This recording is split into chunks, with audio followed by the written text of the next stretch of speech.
How is that? Is that working now?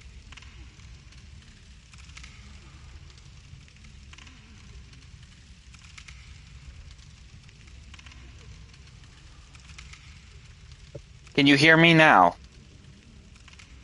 Oh my god, I gotta stop doing that. I'm sorry. I've been talking this whole goddamn time and nobody heard me. Wow. Thank you, Peanut. I swear, that's what I don't like about this headset. That's the only thing I don't like. It's a good headset, but if it doesn't plug in, it doesn't fucking work. It doesn't work. I'm not even gonna bother explaining that. So, if you're tuning in now, this is exactly the issue. Essentially, I've been talking this whole time, flapping my gums, and nothing's working because I plugged this thing in. I thought it worked, and unfortunately, it didn't. So now, from the future reference, I'll have to do that officially the next time. I'll do a test before I start. I gotta start doing that. I keep doing that, and I don't even realize to check it. Well, thank you, Peanut. I appreciate that, smartass. You could have said something long before now, you dick.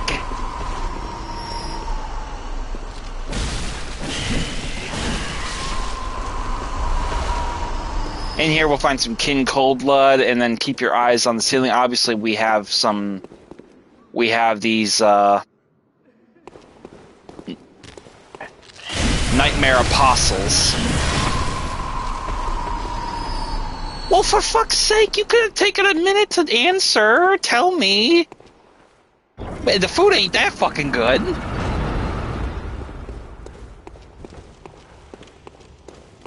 Knob. Out here, we'll find some more of the infant great ones.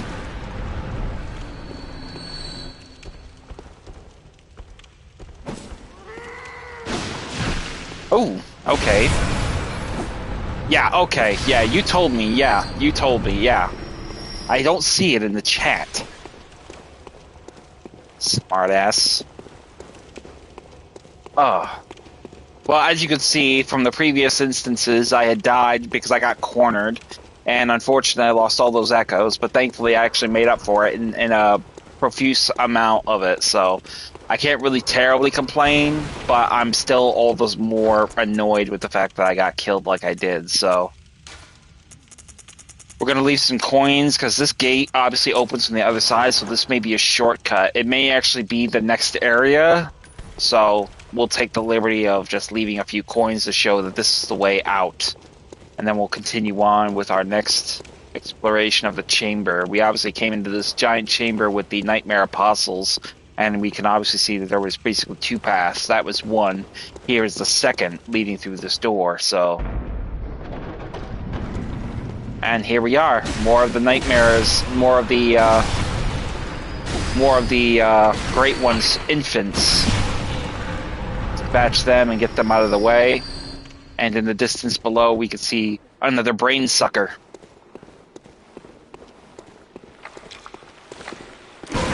The hooded ones are not really much of a danger. The hooded ones are the unhooded ones are not much of a threat. As they use mainly physical forms of attack. The hooded ones are more of a threat because they use mainly magic to grab you and hold you in form so they can take more of your insight. As you could see earlier, I lost a proportionate number of insight, which I was not happy about, but we made a little bit of it back. Hopefully we can make more of it back with the next killing. Hopefully the next one will not be a brain sucker. I hate getting brain suckers as bosses because I know almost all the time they're going to be magic induced. So if they're magic, they'll essentially be that much more dangerous because they'll bleed me for insight. So this is not the way out. Essentially, this is going to be the way out in this direction. Odds are there will be a side area up ahead, so we'll take that into account. As I was saying earlier, though, in the stream, since I was muted, I was explaining that I essentially found out that the Chalice dungeons in question were not going to continue beyond the Isu because the materials needed would require me to run back a few other Chalice dungeons. So, essentially, by completing the Isu Chalice dungeons, I will open up the existential ones, but as far as anything future-wise, I will not pursue them because it just really wouldn't be much of a benefit. For one reason, it is because the fact that many of the materials I need will not be accessible. But if I complete the game and move on to New Game Plus 1, Yellow Backbone, as you recall, I mentioned in the previous stream, I can get from the Messenger Baths. Whereas if I did it through the other way, I would have to run back a few Chalice dungeons where I would have faced those giants with the shield, the mace whip, basically guardians. So I would have to kill a lot of guardians to get those materials. I don't want to go through that nonsense, so we're going to go ahead and just sidestep that whole process pretty easily by just completing the game. It's kind of not what I want to do, but if I want to get through the rest of Chalice dungeons and save time doing it, the best thing I can do is do it in that fashion. Now, entering this chamber, we can obviously hear there is a number of celestial emissaries. Here we find some poison knives. Oh, we have a passage here. Looks like this is where we came in. So essentially, we'll be coming around here. There is a celestial emissary right there, little mushroom head guy who missed his calling in the last Super Mario game. Grab his Quicksilver bullets, and then follow into this passage to a dead end where we will find more kin cold blood. And then we will basically sweep the upper catacomb of this passage. We'll go from the top to the bottom, not from the bottom up, since we're already up here. So, by going through that passage, we'll go through this door up here. This will likely lead us to our next area. Maybe.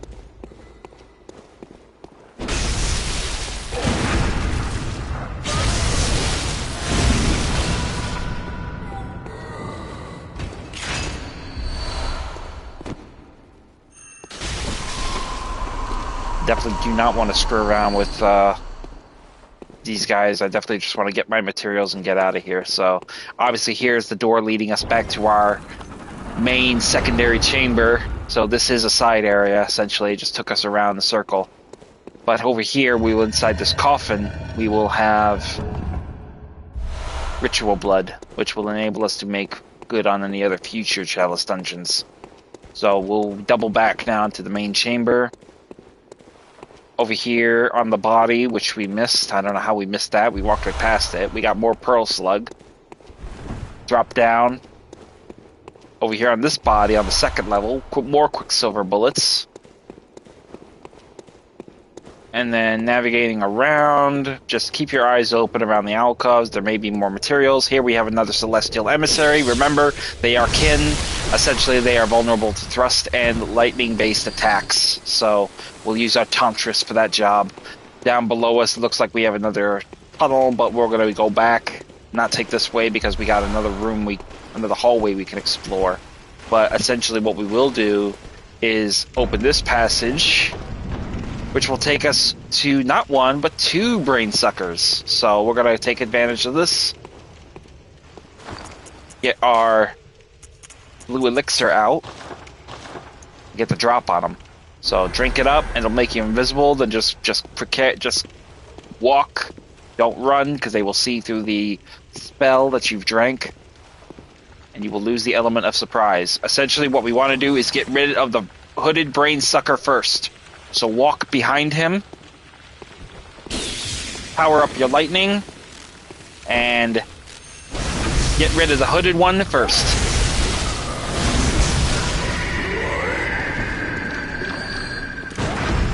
Then the other one. We have Celestial Emissary here as well. Tempering Blood Gem from him, Quicksilver Bullets from him. Get rid of the Celestial. Easy work. Now let's open that coffin, see what they were guarding.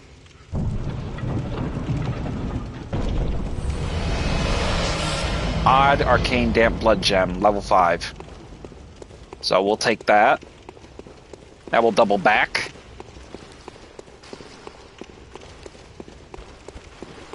To the main atrium. On the body here on the balcony, we'll have some Quicksilver bullets. Oh. Mind the great one. And then we're going to head through this passage here.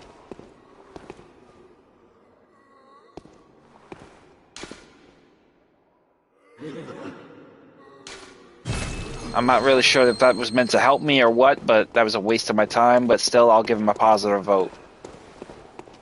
Over here on this body, more ritual blood. Take the stairs down before we proceed to the left, which is where our passage is. Search behind the stairwell for anything. Obviously here we have a nightmare. Take him out. Fire. Damp blood gem. What do we have here? Oh, night phantoms.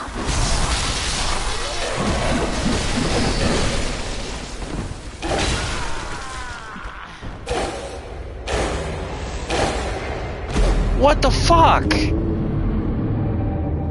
What an asshole. What an asshole. Ain't that a bitch? Beat by a bunch of... Again, I get fucking... I literally... I gotta stop, like... Again, I get nailed because I'm against a fucking wall. I couldn't maneuver. I thought I could maneuver out of the way. I didn't maneuver out of the way of shit.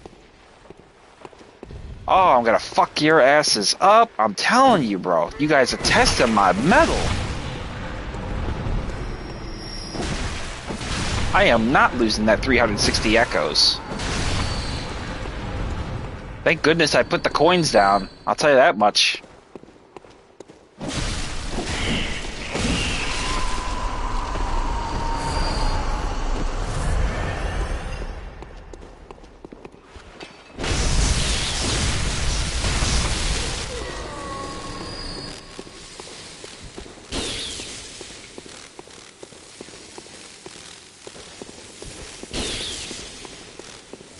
So we obviously don't really need to worry about too much about the materials, but we definitely going back to get some payback and get some of those echoes back.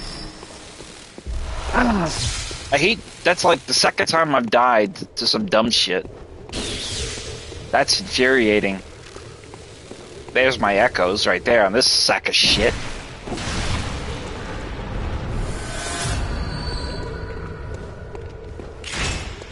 You know what, just for that, I'm gonna fuck their asses up. I want to bring them back. Come on. Come back into this fucking area.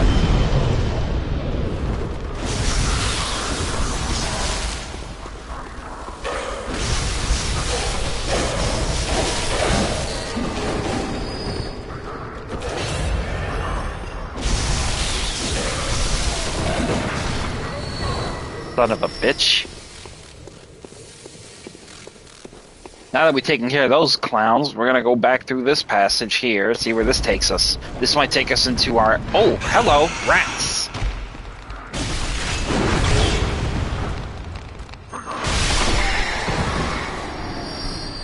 There you go. 3 for 3.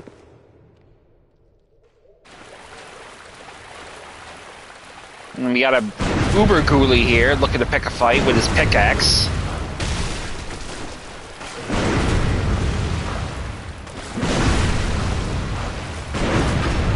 Sucker.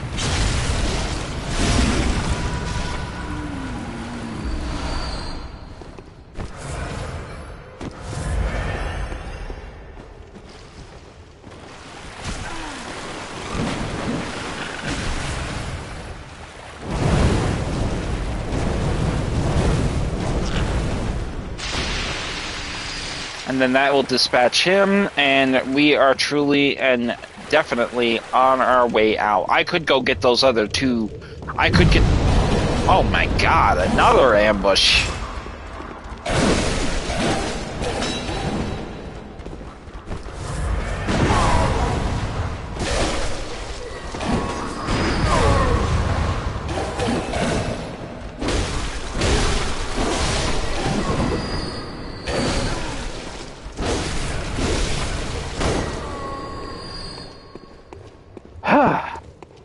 It's ironic how phantoms can be so goddamn strong.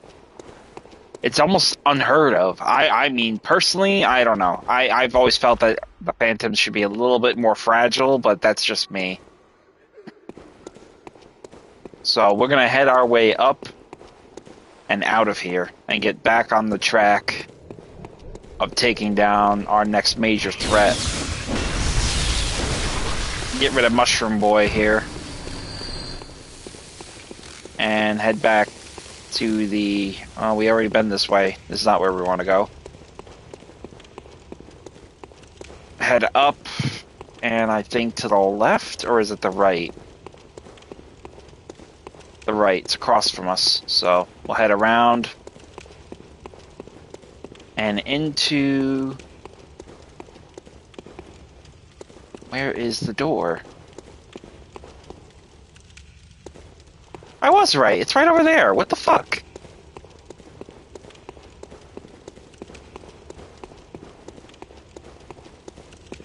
I ran right past it.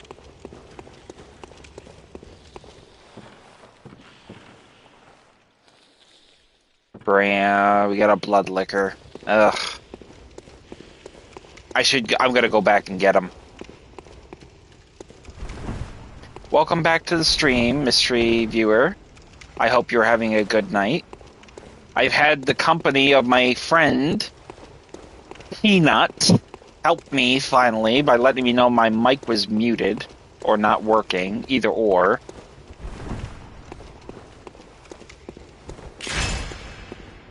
There she is.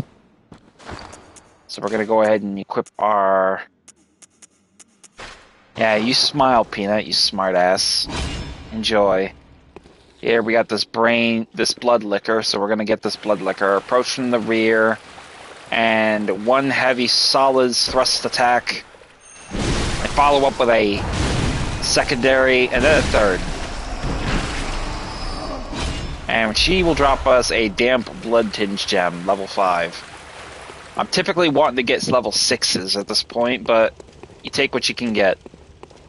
And if all else, I can always sell it. Get some echoes. So once we have made our way into this passage... Oh, hello. Oh, goodbye. Over here. That's where I'm going.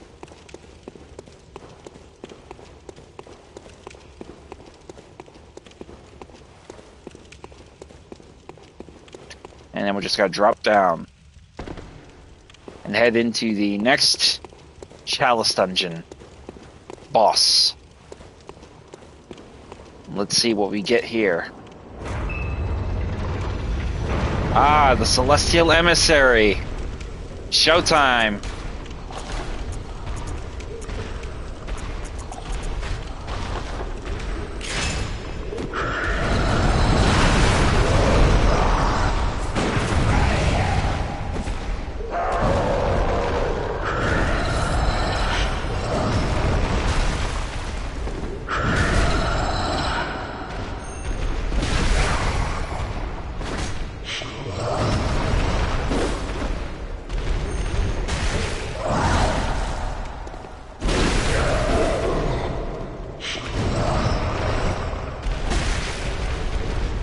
Try to stay in his rear.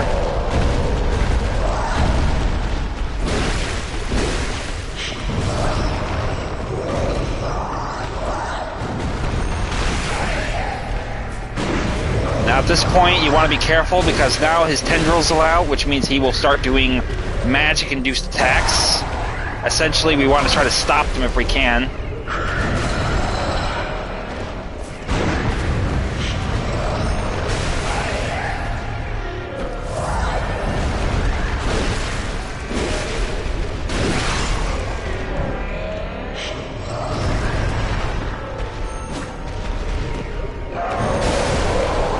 That'll be it. With the Celestial Emissary eliminated, we'll get an Arcane Damn Blood Gem, as well as 2 Insight, and on top of that, more Echoes. So we'll go ahead and light the lantern. That'll take care of that boss, and now we can head into the 3rd Chalice Dungeon lair.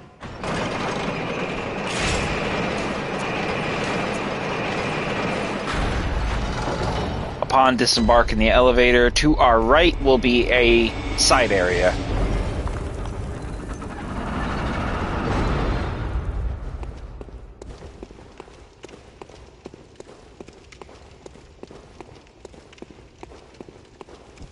Let's pay attention to these notes, though. Be your insect. No mercy for hunters. Malformed thing waits ahead.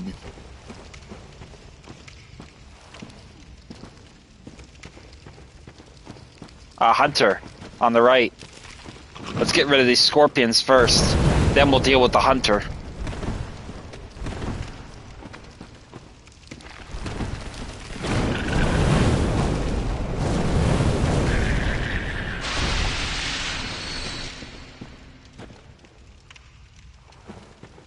So we'll get rid of that scorpion first. And then I think I'll use my last blood elixir, my last blue elixir to get the drop on this guy. Oh, we got more blue elixir right here. Awesome.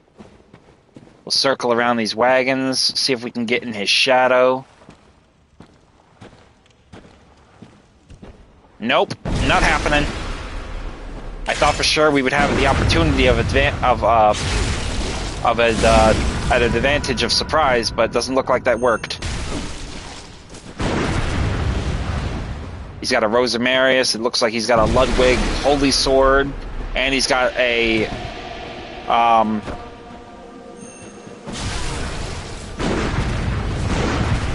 Augur of Abritus, as well as the Rosamarius didn't really help him too much. I don't know why he thought it would. So we got a Fire Damp Blood Gem from him, and we got some Echoes, so we'll definitely take advantage of that. Now, once we've dispatched him, there will be a tunnel passage. That's where we came in. There's a ladder to our left. Let's go up it and see what we find there. Come back down, deal with those scorpions later. Ah, another side area, it looks like. So let's put some coins down, just to be sure. This is our way out. Over there in the distance across from us is another passage with ghouls lying in wait. We'll deal with these guys first, though.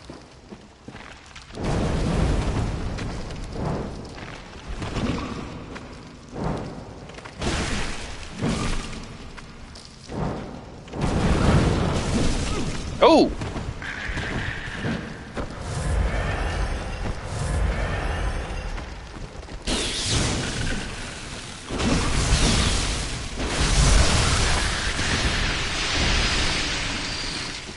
Nasty little shits. But one of them grabbed a Dirty Damp Blood Gem. Dirty Damp Blood Gems are usually indication gems for poison. So if you're putting a poison weapon together, great ones to have. Another Nightmare. And an Arcane Damp Blood Gem from him. Looks like we got just sludge. Ironic, as this is usually poison. But in this instance, it looks like we don't have to worry about that. But let's proceed up the ladder and engage the other enemy with this ghoulie.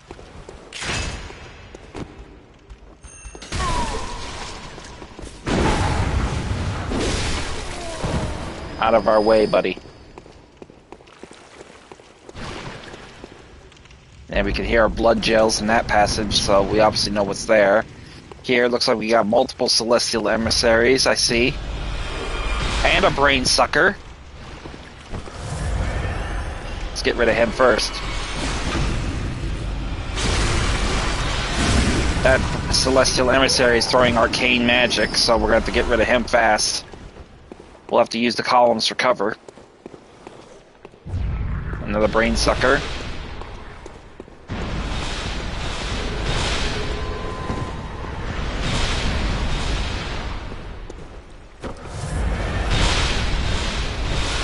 Damn it!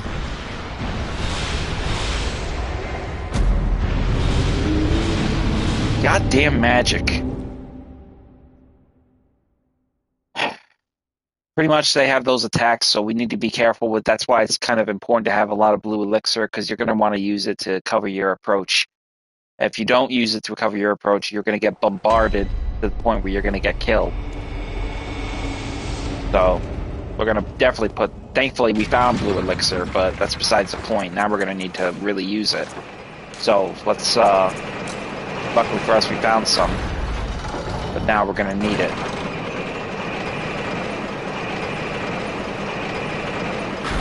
So once we get back into that sequence, we're gonna head into this. We're gonna head back there and get our damn echoes back. I definitely think I want to burn my echoes by the time I get to the next stage. Oh, I see. Okay, I see what you say. I didn't see the message. It just came up on my phone. Peanut. Thank you. 40 minutes ago, but yeah, you're right. I apologize. That's on me. My bad.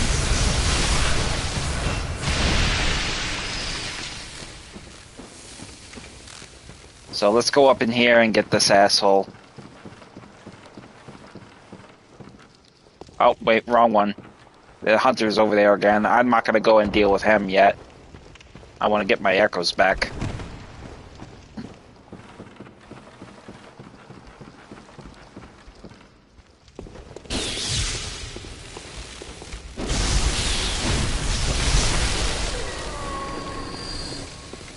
So before we enter here, we're going to use our blue elixir to mask our approach. Get our echoes. Get rid of this ass. Get rid of this brain sucker.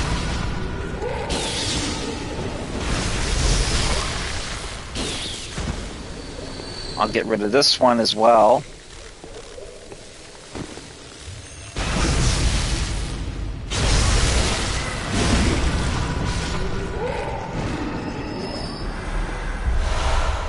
Make another blue elixir. Werewolves.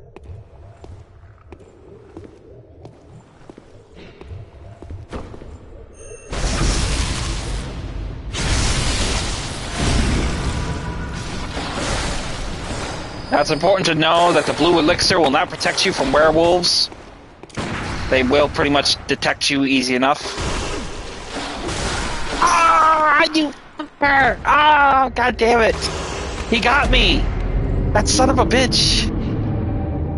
Ah, that sucks. That sucks so fucking bad, bro. That sucks so fucking bad. And I used up my blue elixir. That's so fucking... Ah! Damn it.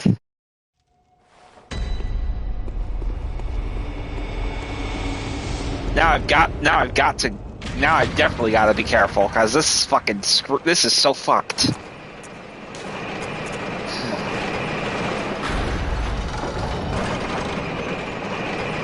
God, I am playing, this is not my night. I am playing like an absolute donkey. I am playing like an absolute donkey.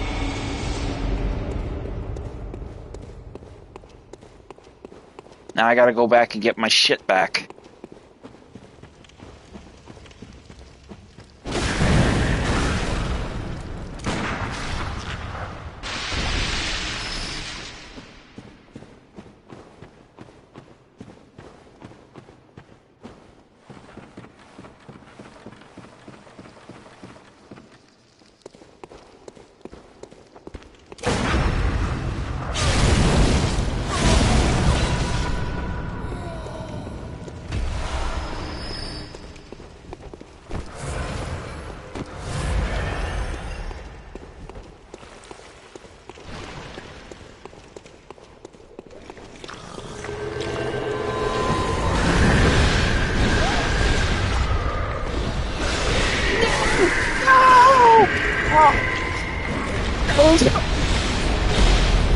Oh, I'm sick. I'm so sick.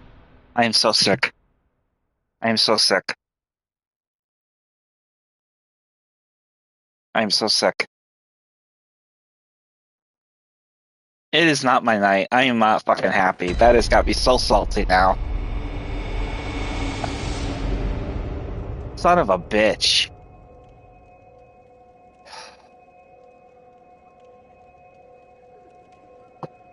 What am I running? I've gotta re. All right, I'm going back. I've lost everything. I've lost all my echoes. They're gone. So there's no point in me really going forward with this until I get some more blue elixir, because I need it. I need blue elixir and I don't have enough. I'm gonna go see if I have any in my storage. That is so got me pissed off right now. I'm so fucking annoyed.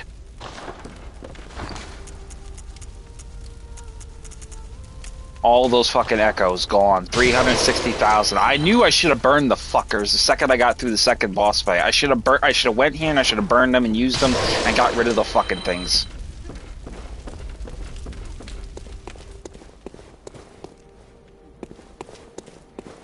All because of some asshole mushroom head with his fucking magic.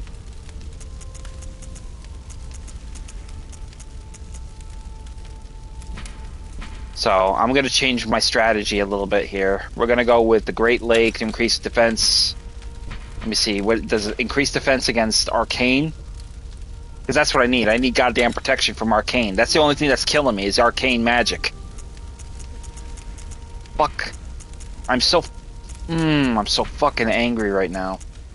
You can actually hear my blood pressure rising.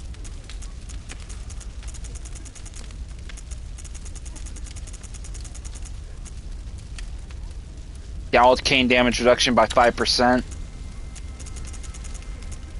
Yeah, do yourself a favor. If you follow my example, please don't fucking take the risk. Just burn your fucking echoes.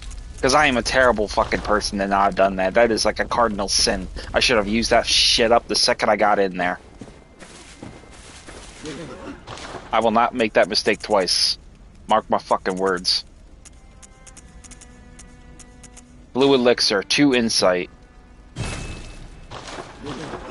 Can I buy from the messengers? I can't buy any arcane. I can't buy any blue elixir from the messengers. So, I guess the only way I'm going to really get through that is going to be the measure of actually doing practical methods of getting insight. Oh, I'm so fucking mad.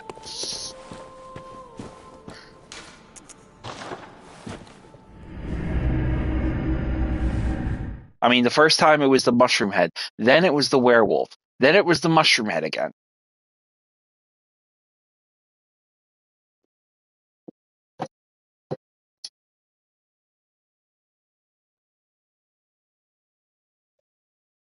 Oh, you fucker, you fucker. Alright, back to the drawing board. I'm gonna keep this Chalice dungeon around because I'm gonna run through this on off stream and I'm gonna beat the fucking piss out of all these enemies. I'm gonna royally fuck them up.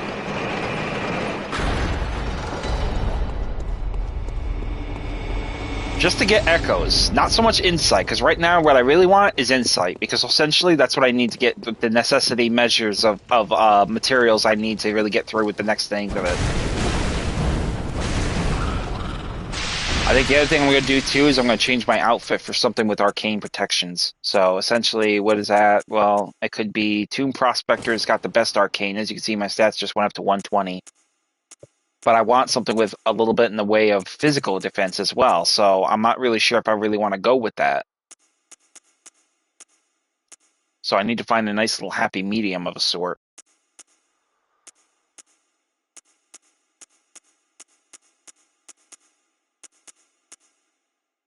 I'm definitely not dressing up as a student. Fuck that noise.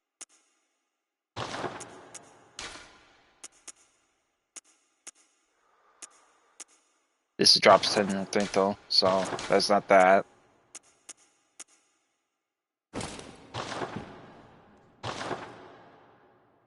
I'll do that. I'll use the Yarnamite Hunter Cap. It gives me a little bit more protection physical in place of the other, so I'll go with that for now. Oh, I'm gonna enjoy this way more than I should, but I'm just so fucking annoyed right now.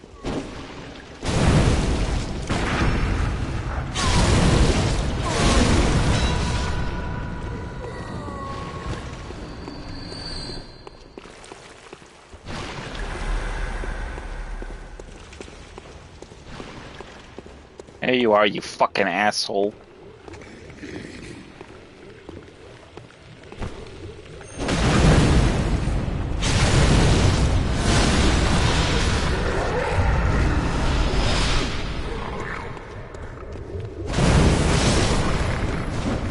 Jerk.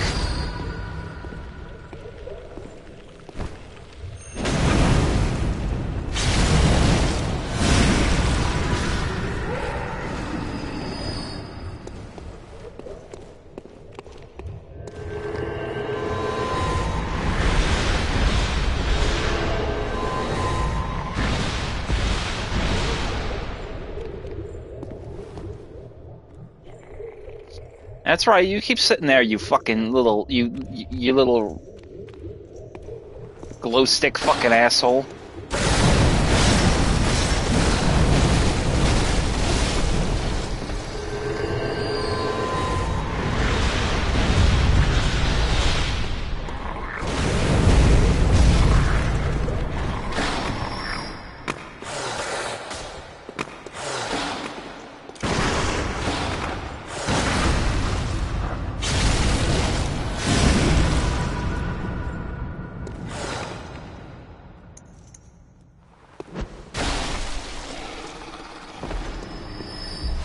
Death by throwing knife, dick.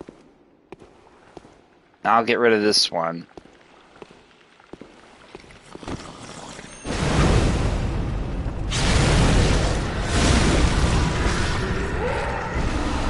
Tempering blood gemstone. Quicksilver bullets. Let's use some of our blood to get some blood bullets. More quicksilver bullets. More blue elixir. Oh. Open the coffin. There better be something worth my time in this motherfucker, I'll tell you.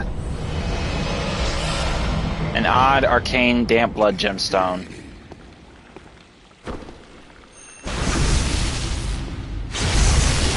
I lost 360 echoes for a goddamn weak-ass blood gemstone. I would have respected it more if it was a rune, if it was a weapon. Nope. It was just a gemstone. A gemstone that I probably already have. A gemstone that I probably could have gotten any number of 10 ways. But instead, I gave up 360 echoes like a twat for one gemstone.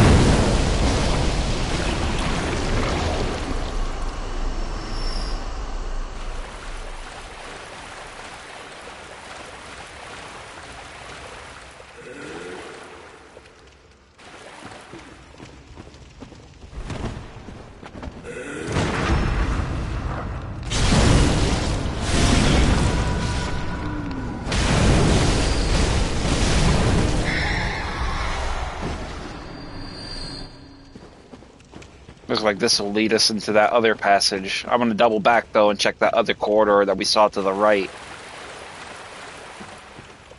Looks like it'll take us into some sort of a cavern.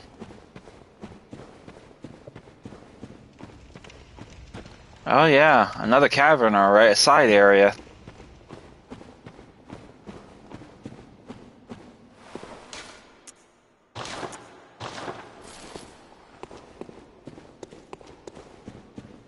I see ghoulies lying in wait.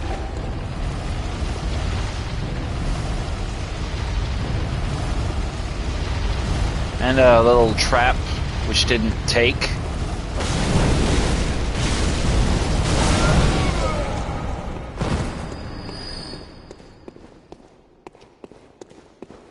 Over here on the left, there'll be sedatives on the balcony. Check this passage for a hidden path. Nothing. Okay, great. On this body over here, more quicksilver bullets. And at the top, I'd wager a ghoulie.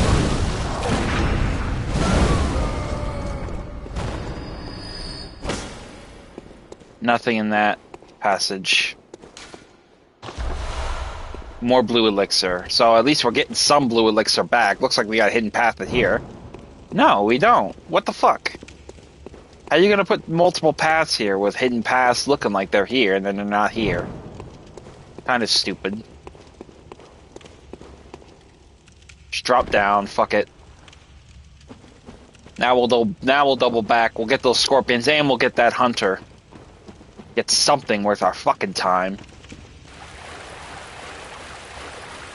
Oh, I'm gonna run this again. I'm telling you, I'm gonna run this so many times. I'm gonna make these guys my personal farming facility.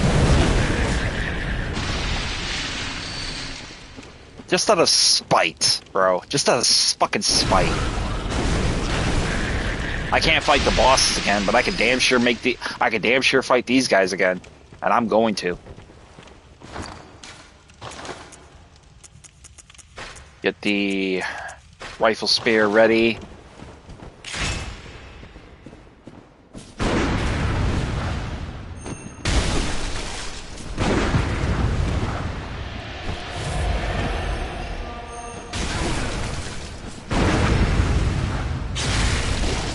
Oh, excuse me.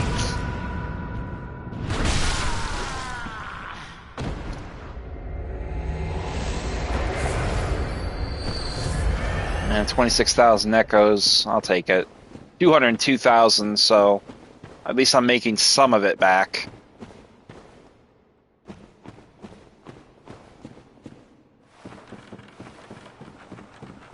And I believe...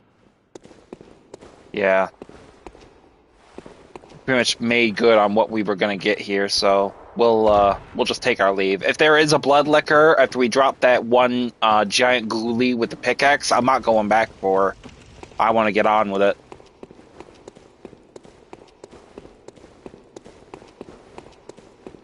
So as soon as we enter this area, we're going to head into the next Chalice dungeon lair and make good on getting some of our profits back that we originally had built up.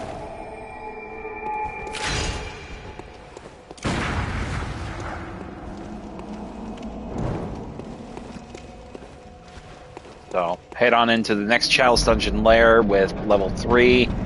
Obviously here we have a number, we can see in the distance there, if I pull up my monocular, what do we have? There's our door leading out. There we have our more of the Celestials.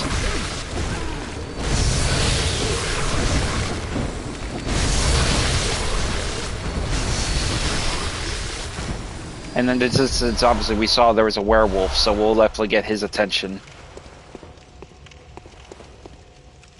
There he is right there. Let's get rid of these traps though, because I don't trust these goddamn things. Right now I'm very paranoid about everything that I'm doing. Come here, buddy. Come play. Oof. That hurt.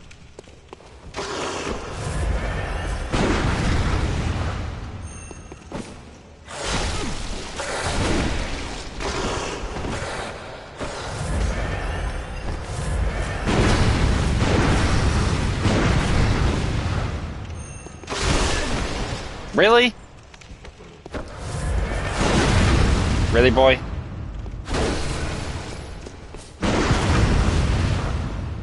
I got you that time. There's a subtle delay with the shots with my rifle spear. I gotta remember to account for that, especially when I'm contending with werewolves. Get rid of some of these incense burners scones so that I can actually see what the hell I'm shooting at. Oh!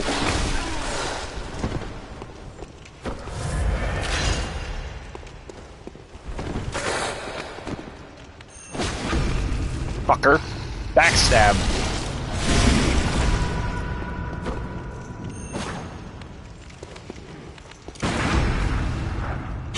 That's all she wrote.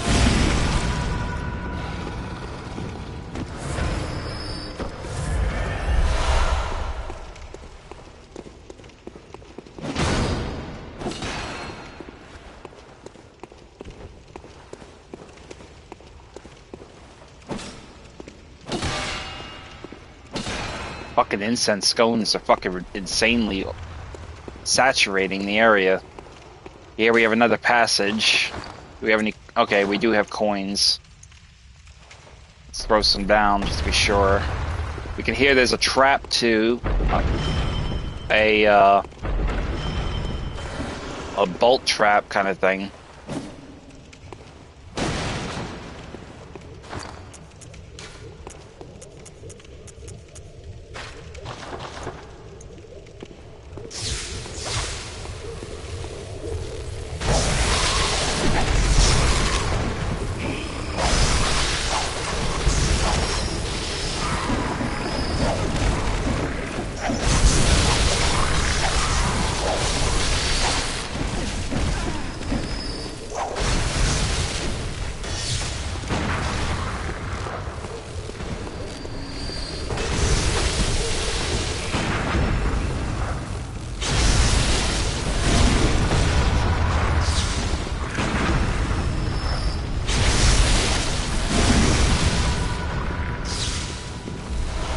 good thing I will say that you can do here is you can farm the fuck out of Quicksilver bullets. So if you're a Quicksilver build kind of player, this is an awesome place to get Quicksilver bullets. As you can see, we're pretty much tapped out on Quicksilver.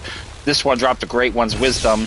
So what we're going to do is we're going to try to burn some of this Quicksilver. We'll go ahead and use our repeating pistol.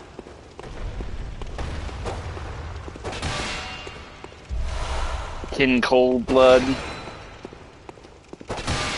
Let's get these damn incense scones out of here so I can see what I'm shooting at.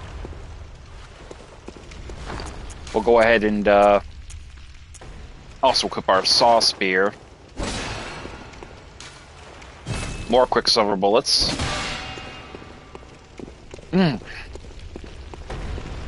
My mother is cooking something. I can smell it.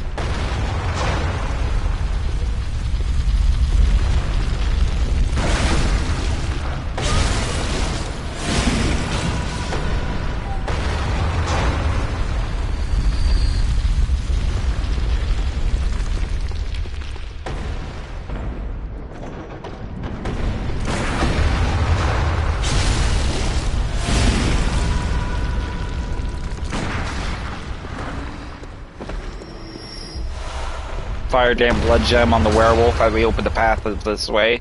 This also will be the secondary. And here we go. Yep. Our other area opened up to us. Now, I would go up the ladder, but I really don't want to. Here we have another belt. We can summon Madman Waller for our next boss fight, but we'll wait. I'm going to wait for this passage to open to me now.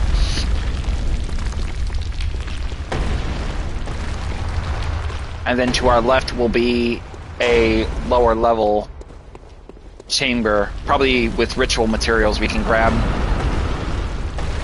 And in here, it looks like we have nothing. But we're gonna... Oh, we do have something. I hear him.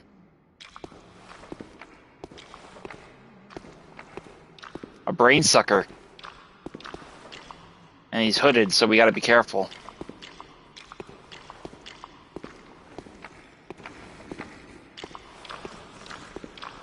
And try to stay in the shadow of this column, see if I can get the drop on him.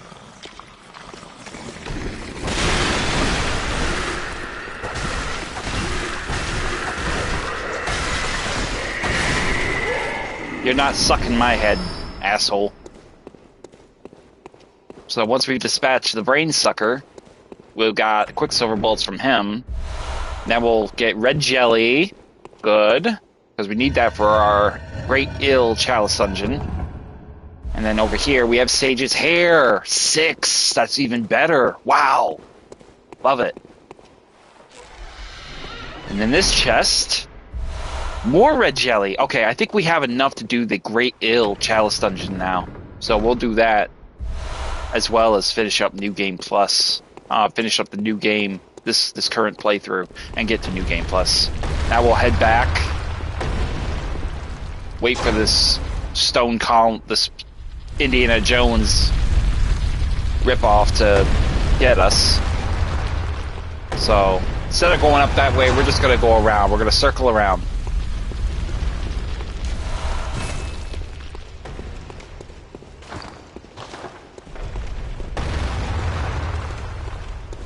Head up the ladder.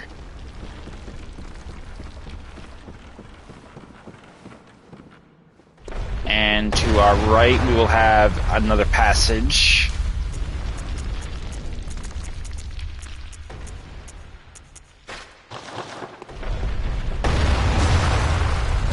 Get away from me, fucking parasite.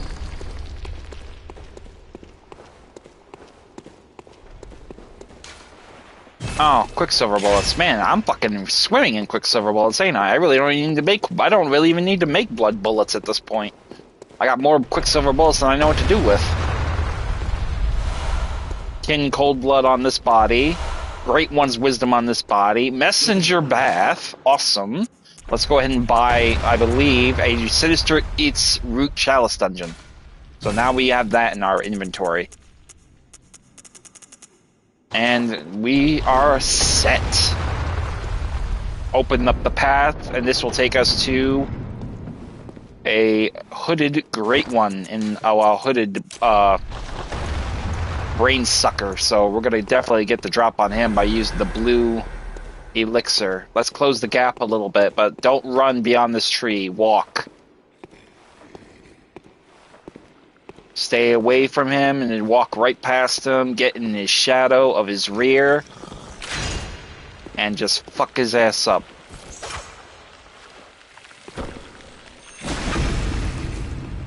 Bang.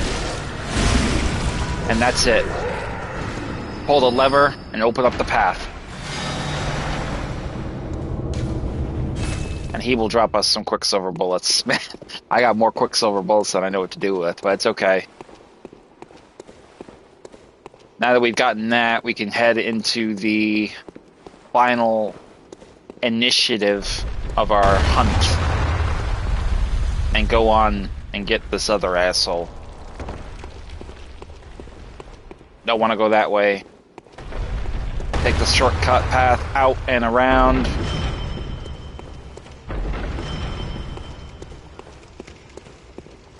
Ah, another old hunter bell. Who can we summon with this? Prospector Gremia.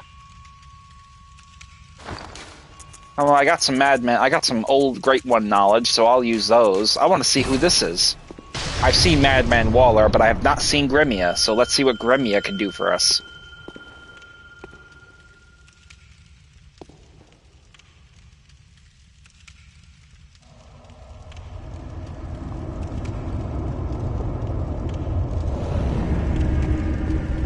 Ah, we got a female one. And what is she packing? Ludwig's Holy Blade, and I'm gonna take a wild guess, probably Rosemarius? Probably that hunter we dispatched earlier.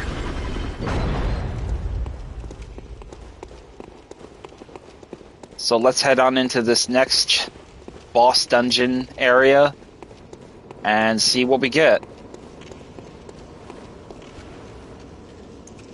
I'm pretty sure it's going to be something nasty. It could be... Who are you bosses you're going to face down here? You're going to face a few of them. You're going to face Rom. Either Rom the Vacuous Spider is going to be in this Chalice dungeon because it's an arcane enemy. You could also face Abritus, Daughter of the Cosmos. You could also face Amidala. So let's find out. No matter what, it is definitely going to be a nasty home. It's going to be a home run hitter. And we got Abritus.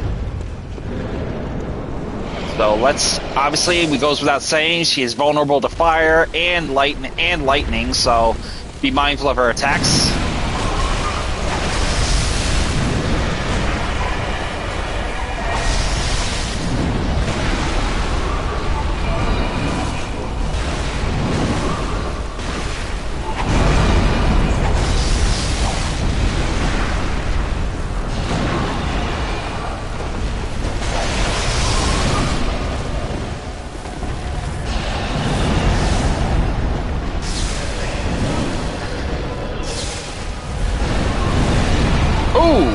Gotta be mindful of that charge.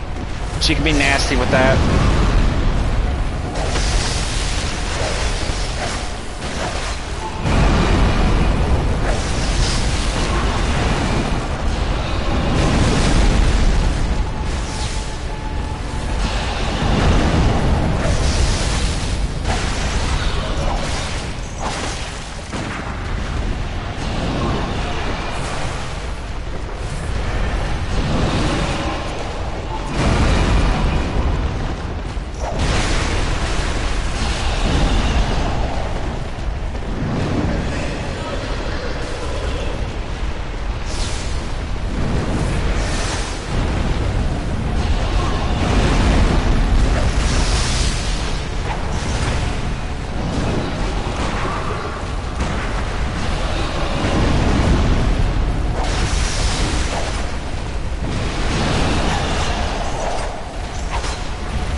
Be careful with that. You don't want to get you caught up in frenzy, so get your sedative out, get it ready to use.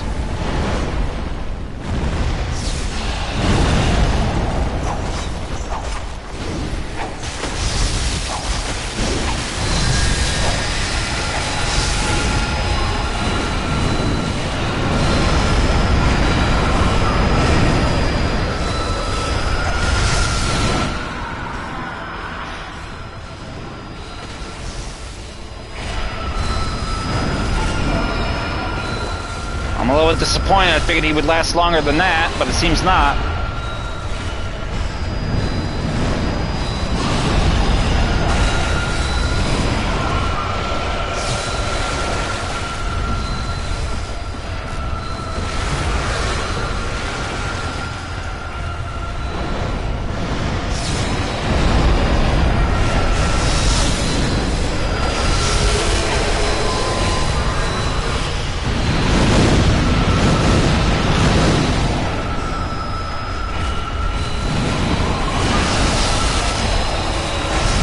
Essentially, the best thing to do is be to her rear or her side, I should say.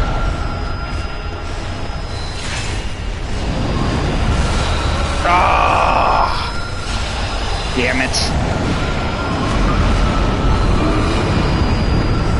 So essentially, this is pretty much going to be the instances where you want to use like lightning. Your Tantris is a good option, to name a few. But I mean, ultimately, it's pretty much just it's a foregone conclusion at this point that you want to probably try to get as much damage in on her edgewise as fast as possible and as easily as possible.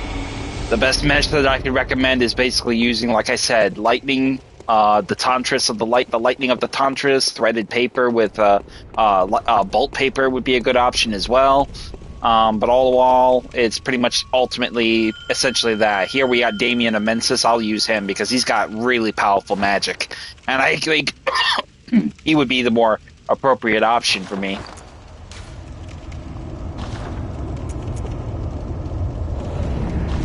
So Damien Amensis, he's got the Arcane Shield, he's got the Threaded Cane. We're going to go ahead and change up our strategy. We're going to go with the Hunter Axe. And, yeah, we'll get to work. I definitely want to get my Echoes back, though, right away. So, Abritus will basically immediately try to engage. Damien will take the brunt of the fight to her with his magic.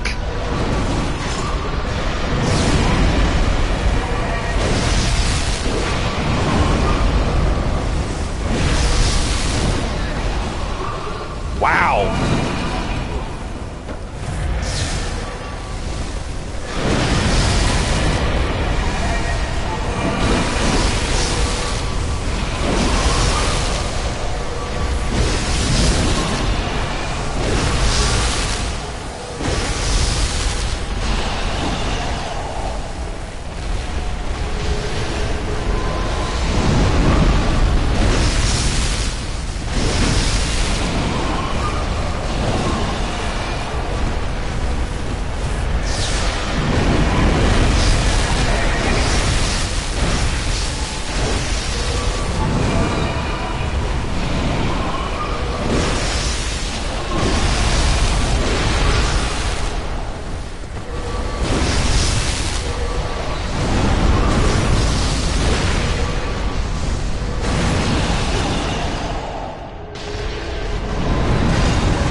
At this point, you pretty much I want to draw your attention to the blue aura around her.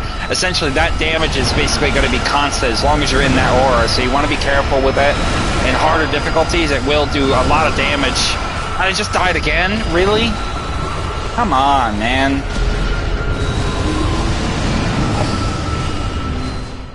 It's like you get to the third stage and her attacks aggressively.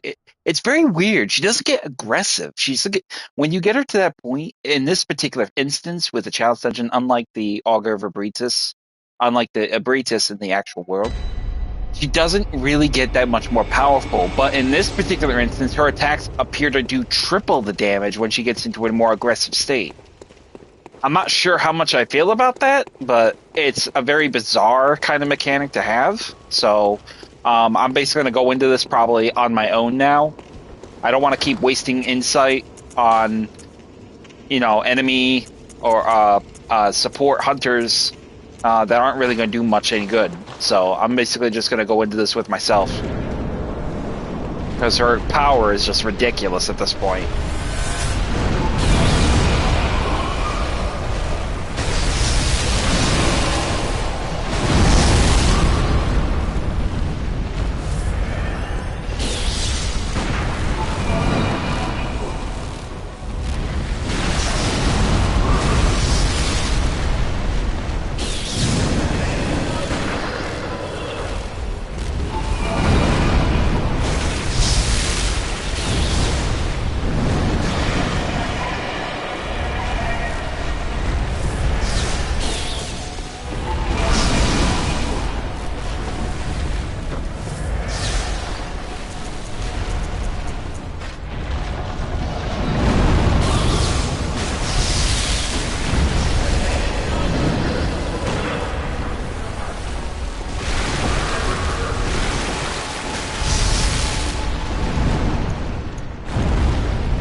right while I'm in the middle of healing. Got me again.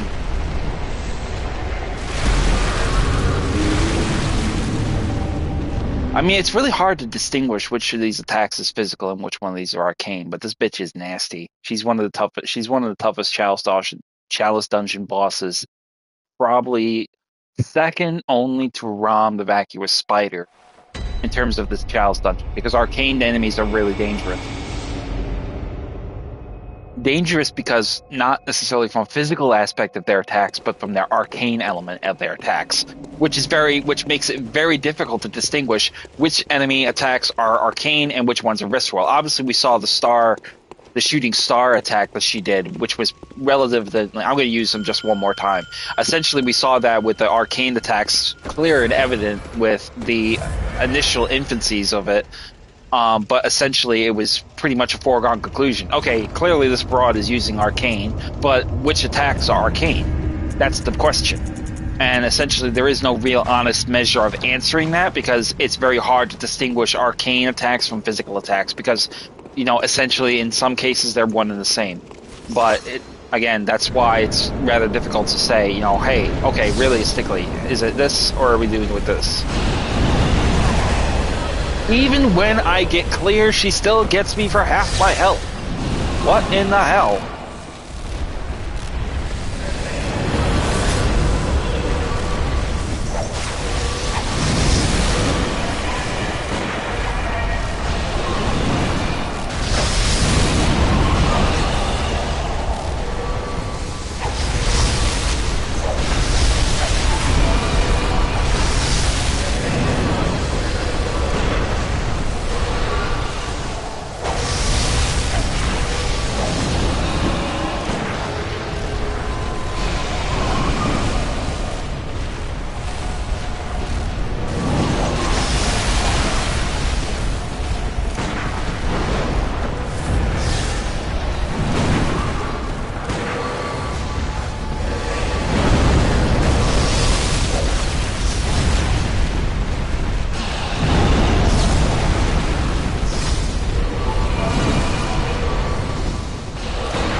There goes Damien.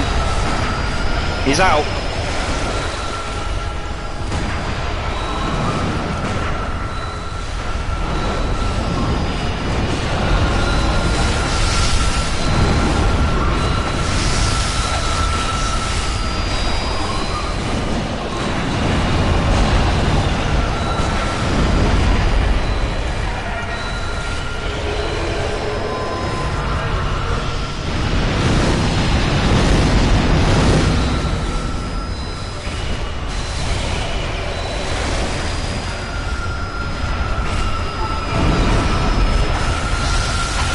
Gotcha.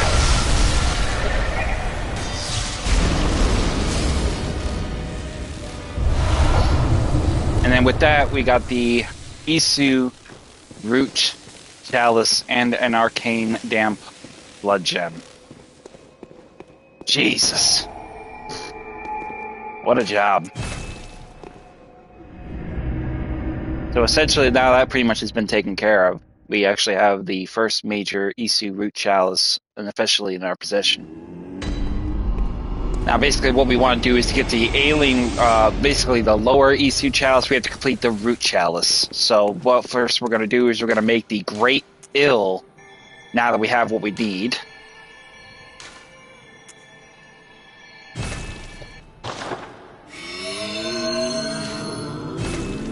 And then we will also make the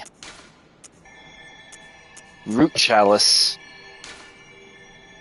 We can do all of these offerings, but obviously we're not going to do that. We're going to do that later. We're not going to do this one particularly now. But essentially that's what that is. Root chalices we can do with the Sinister Bell, but we need 32 Arcane Haze. So we're going to go ahead and get some of that. But first thing we're going to do is replenish our power. We're not going to lose our echoes again. So essentially we'll do that by taking out the elements here, just so to see the sense of it with what we can do. What will benefit us the most.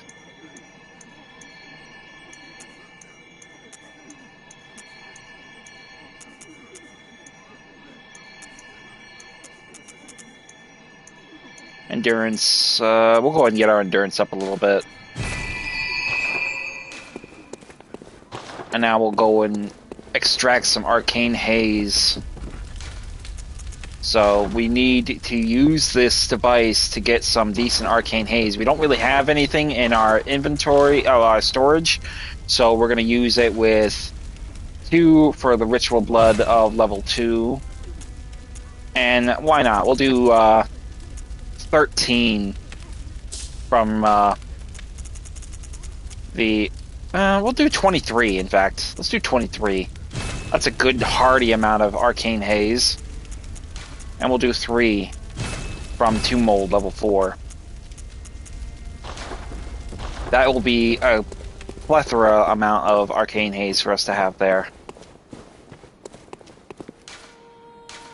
And now, I'm not sure, what do we need for the Great Root Chalice Dungeon? We can't do the yellow bone, obviously, so what we'll do is we'll do the cursed and fetid offerings for this Chalice Dungeon.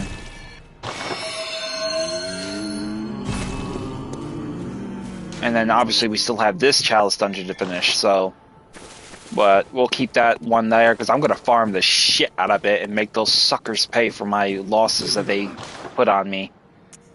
Obviously our Quicksilver bullets have been replenished. We're going to buy 3 medicine, a bunch... No, not really a bunch. Shit. I was hoping I could buy more, but it's alright. No worries.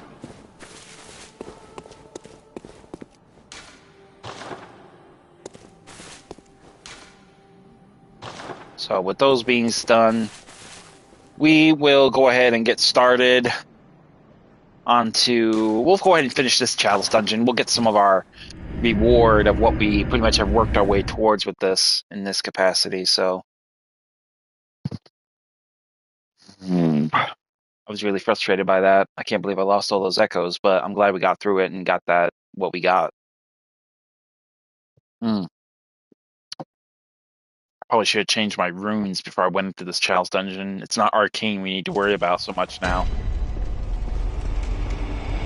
Matter of fact, I think I will do that. Go back and switch up my runes and get my get a bit more of a payday for my trouble with these arcane. We're not really involved with arcane elements now, so we don't really need to worry about it. So we can put on much more applicable items for protection. So let's go over here and switch out our runes. Let's go ahead with... we'll do some...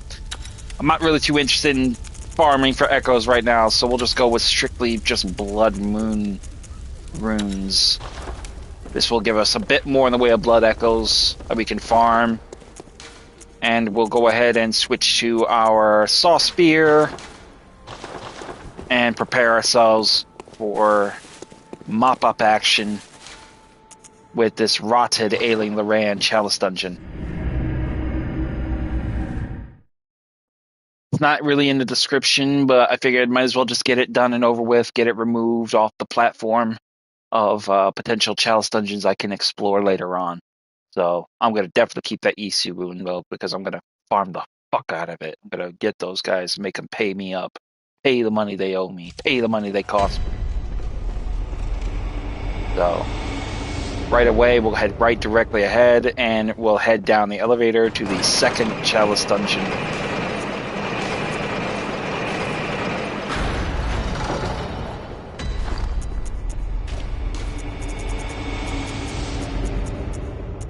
Get some plunged blood cocktails in the case of werewolves or any other beast patients that will be in here. Light the lantern.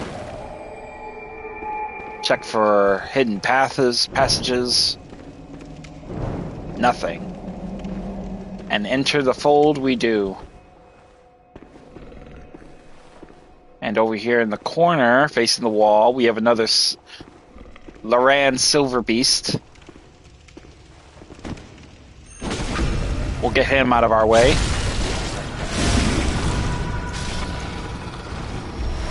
He will drop a dirty damn blood gem. Pebbles, just to lure potential targets away so I don't get ambushed. What do we have here? I want to be careful. I don't want to get ambushed, so I'm watching the balconies behind me and above me.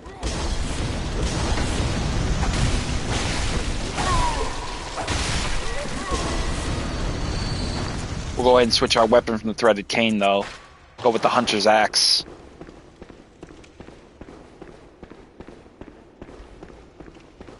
Circle the right. Over here on this body, we will find bolt pepper. Ah, phantoms. The eyeball witches.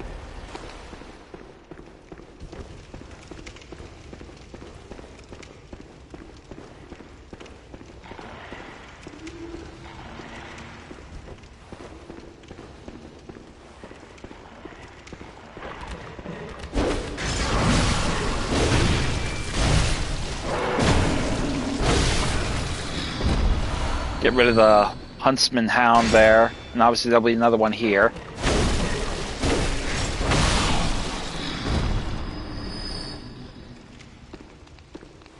And here, it looks like this is where our little freak shows are going to be. So let's get ourselves ready with the saw spear, oh no, saw cleaver, excuse me, and get ready to dispatch a few of them.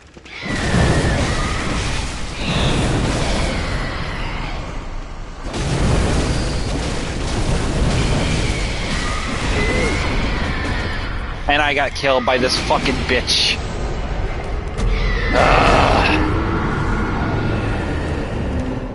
Yep. Definitely one of those nights. Death, death, death, death, death, and more death. And then when we're done dying, we'll die some more. It's okay. It is okay.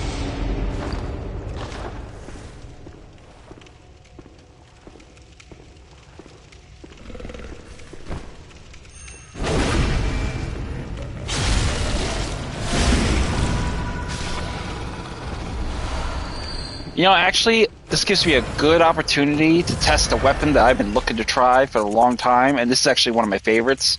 It's a skill-based weapon, and it's really good for this particular instance where I'm actually having to keep my distance, and that's Simon Bowblade. Now, the Simon Bowblade is a very unique weapon in the sense that it is a weapon that is a skill-based weapon, but it's also technically a blood-tinged weapon. Why? Because it can actually turn into a bow. Obviously, it's not really powerful at present, so it may not be the go-to for me right now, so I'm going to probably avoid using that until I get some bloodstone shards to power it up, because I definitely want to get it powered up for this particular task of taking out this little witch. So, unfortunately, we're going to have to do this a bit more, I guess, safely. I may have to use In fact, my old cheese trick of teleporting away and then killing her before she can summon any witches, any mad ones. Essentially, those are what those little bastards are doing. Is protecting her.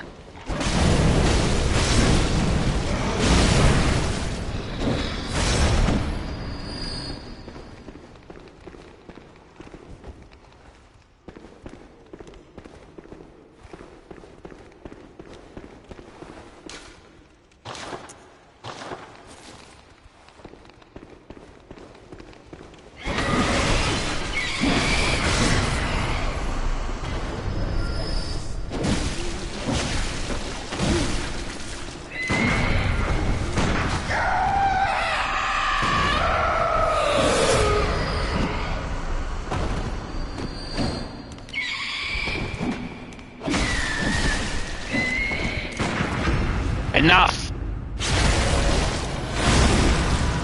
Gotcha. This little bitch drops some pebbles. And then over here we got some more bolt paper.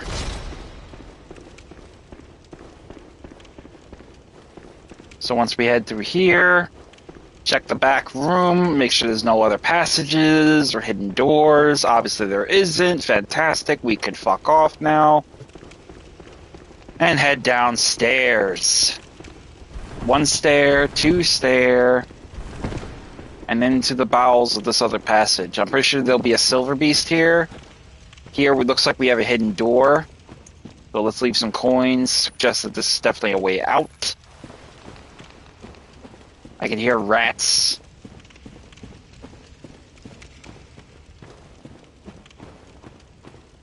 Nope, no hidden passage. Just another body with items on it. Why are you bowing, you twerp? Grab the blood vial and beat it. Get some blood bullets. Oh, I just wasted a blood bullet. I just got another rating for fine. Yeah, you know, I didn't look and see which one is getting the most ratings, so let's look and see. Notes read. Oh, these are ones I read.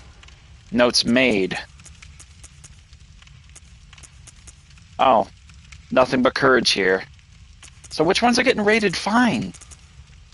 I don't see them. This one's got 3.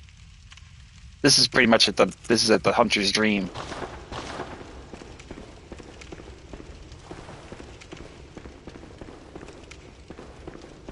Alright, so obviously this pretty much is a dead end. This doesn't lead me anywhere. Unless there's a passage over here that'll lead me there.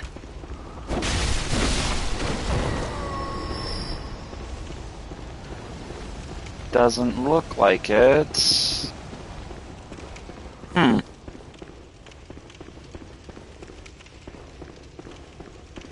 There's our way out.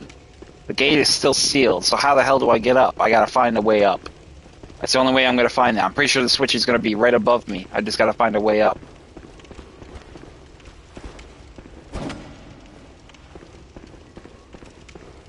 Keep my eyes open here. There's gotta be a way, a path leading upward. Some passage I missed. So we'll go back and look around one more time.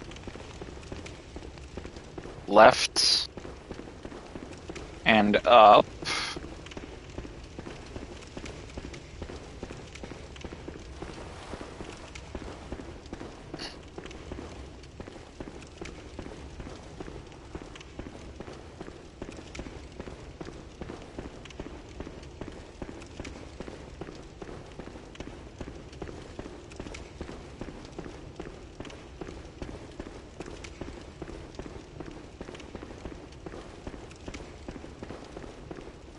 Ah, here we go. Very well hidden. No lamps by it to show its outline. Over here, a body with frenzied cold blood. In here, ghoulies with their little fire magic. Oh, hello!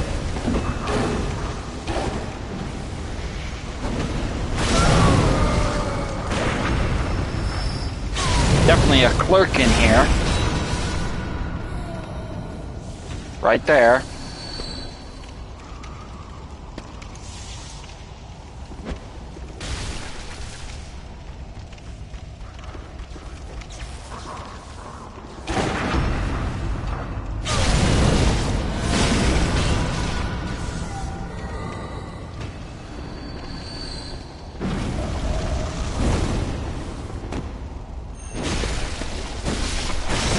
get rid of the cleric. I'm not even interested in getting in for in a healthy sense of getting this mechos, because I'm not interested in mechos.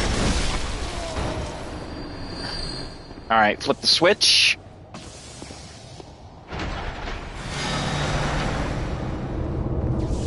And then search the bodies of any that are vicinity. Cursed damp blood gem.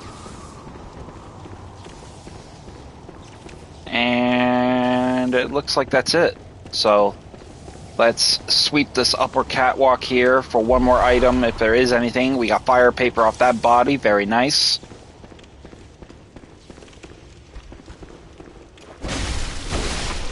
This is the asshole who was throwing Molotovs on us earlier. Why are you bowing, you fucking goddamn game? I hate this fucking emote system. Literally, I mean, look, you see, this is basically what it's doing. It's these are all PlayStation 4 controllers, but for whatever reason, it keeps fucking making, like, I'm not, like, literally jerking the controller like that. Why are you doing that? Oh, I wish I could disable it.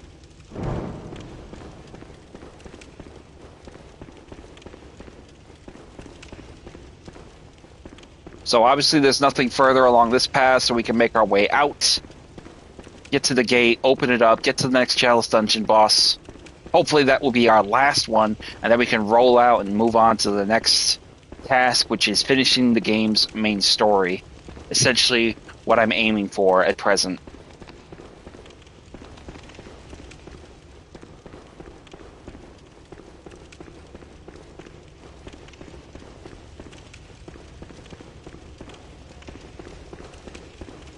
Now that we've pretty much gotten what we needed, we're going to head to this passage. There's going to be a side area to our left, which we will investigate. A rat directly ahead of us. Take him out.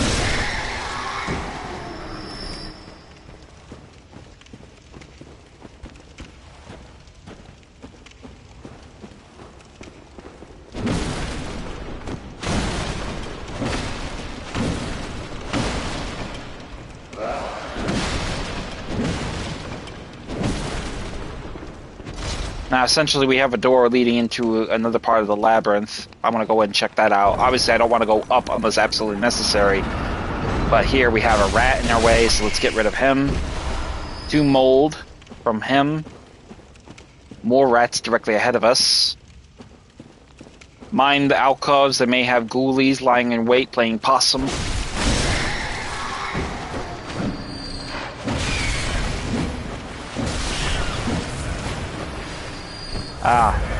This would be the other passage leading us around. So here we have our hidden path, and in here a coffin holding an odd damp blood gem. Rather pitiful, but echoes for us. If you can't use it, sell it. You got something better than what you get, sell it. Watch out for the trap. That asshole killed himself trying to kill me.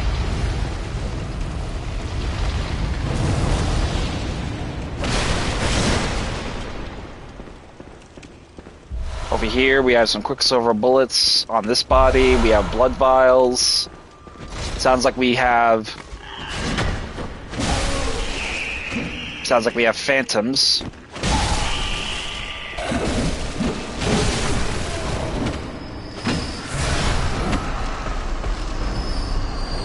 Let's get this door open.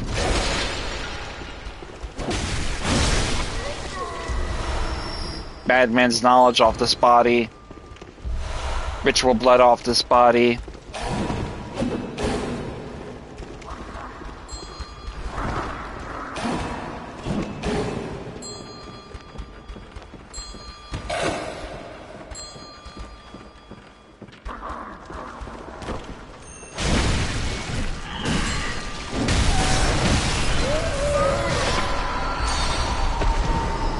Get rid of the phantoms by getting rid of the bell bitch. Get the frenzied blood off the body.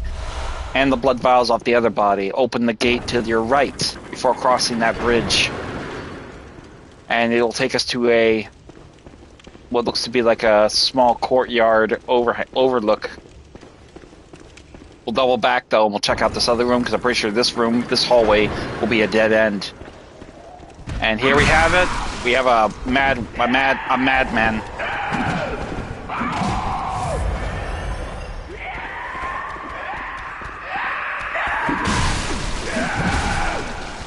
God damn it, dude.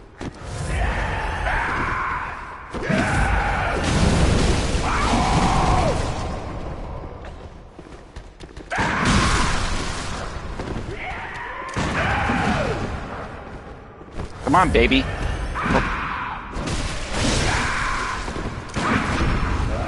Die.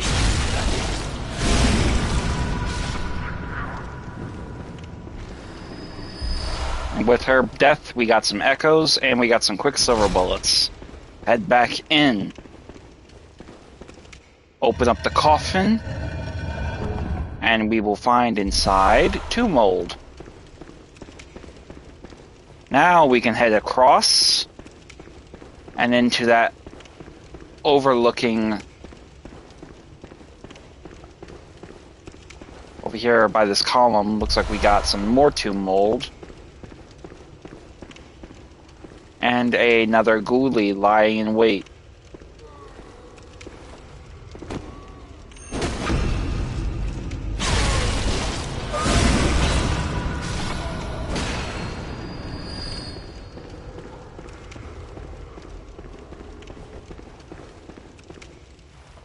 And where we got a door, nothing, no door, no nothing, really? That's a bit anticlimactic. What do we got down here though? Ah.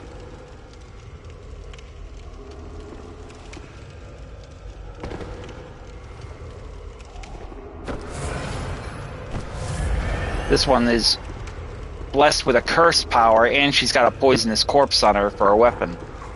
So we're gonna get rid of her, like so.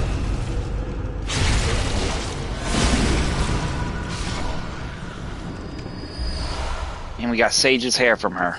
Awesome. Let's open up this door first.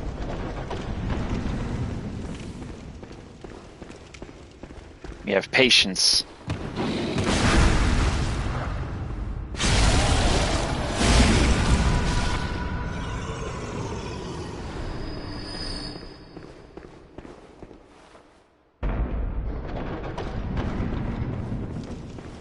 This is pretty much where we came in.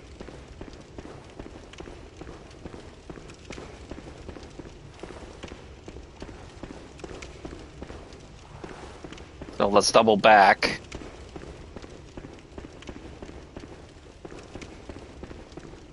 And we'll follow that other door that we initially we didn't go through. Oh. Okay. Let's get rid of her. Remember, righteous weapons are effective against the blood lickers.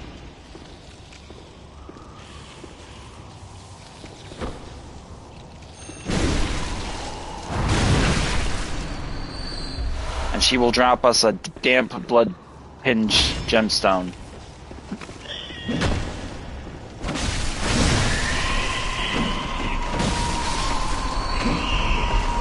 More phantoms.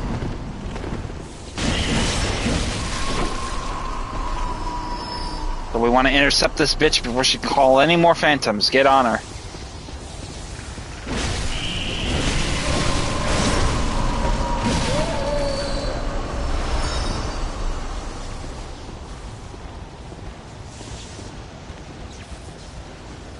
And then here, it looks like we got multiple ghoulies. And I'd wager a cleric. There he is. So, let's get their attention.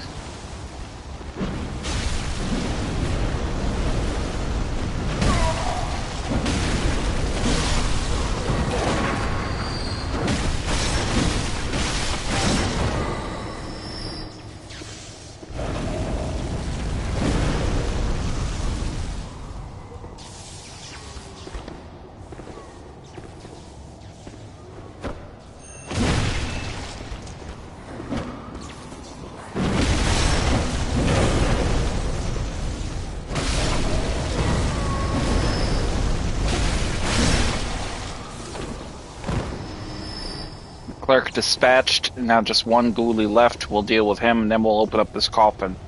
See what prize is inside.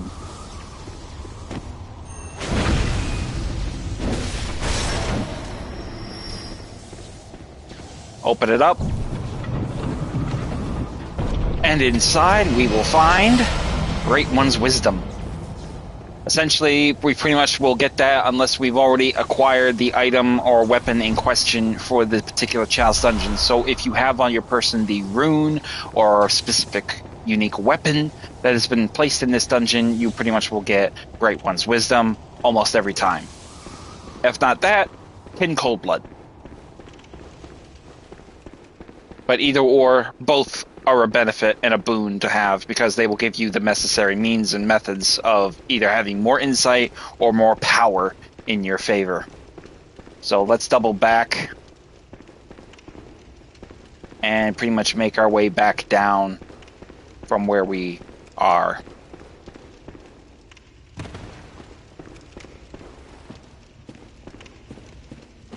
Pretty much this is a foregone conclusion that we can pretty much navigate either way. It's going to take us back to our beginning point. So the main passage, this is being the side area, we're going to take this passage back and we'll get on with the next part of our Chalice dungeon boss next.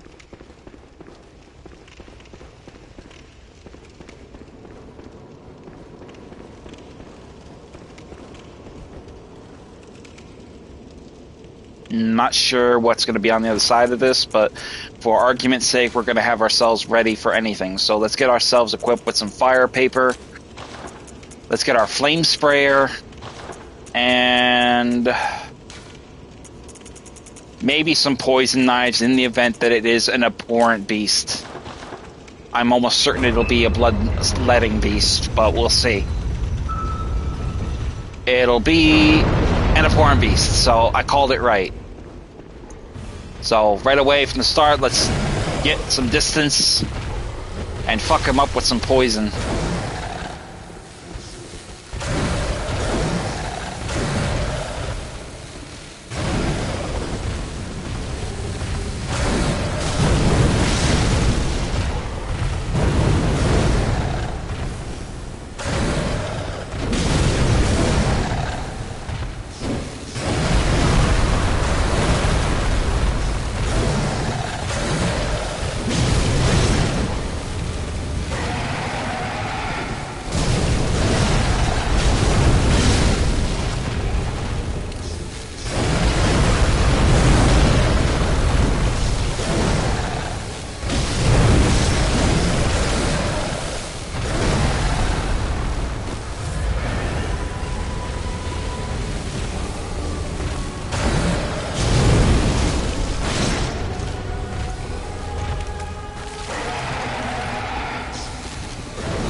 Gotcha.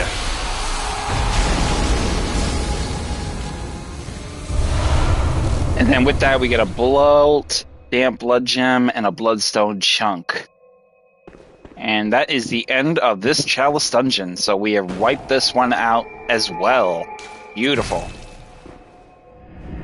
Yeah, if you're doing if you get the abhorrent beast, that asshole, the best thing you could do if you're really looking for a real easy fight is just throw a poison knife at him and just avoid most of his attacks. And that's if you're in no hurry, because the poison will just whittle his health down little by little by little, and it only takes one poison knife.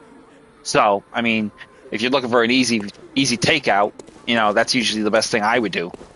But I'm not one to waste Welcome. What is precious it you time. desire? I'd like to get through it as fast as I can. Very well.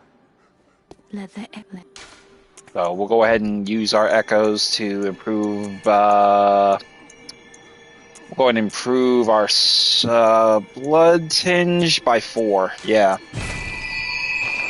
take that. And now we'll go ahead and use these echoes to improve our weaponry. I think we have enough bloodstone shards to improve some of our weapon. So I can definitely tell you right now, I definitely want to make Simon's bow blade pretty good, but I don't have any bloodstone shards for that, so we're gonna have to be patient with that. I'll get some eventually, but right now I don't have it. Twin bloodstone shards there for that, 3 for the boom hammer. Essentially, a lot of those weapons I'm not going to be using because they're strength-based weapons, and I just don't see a gain to be gained from using them. Essentially, because I'm not going to be using them, and my character is a strength build character, not a skill build character. Is a skill build character, not a strength build character. Reverse that. So we're going to go ahead and use our insight to get our hands on some blue elixir. We got some insight, and we'll go ahead and do that again.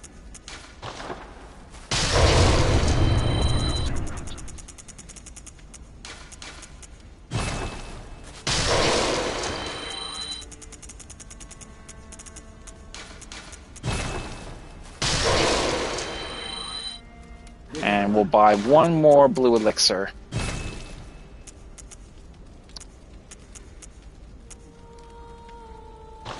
And that'll, yeah, I think that'll be it. So we have here the great we have the Thumerian Ill Chalice Dungeon. We have the Cursed Isu. We could take this one off the playbook because this one is completed. This one we also made, but we're not going to do that one right now. What we will do, though, is I will see if I can make that Root Chalice Dungeon. Obviously, no, I can't. I don't have enough red jelly. I'm pretty sure once we complete the story, we'll be able to progressively get into that. We have Sage's Hair, and we have Yellow Backbone.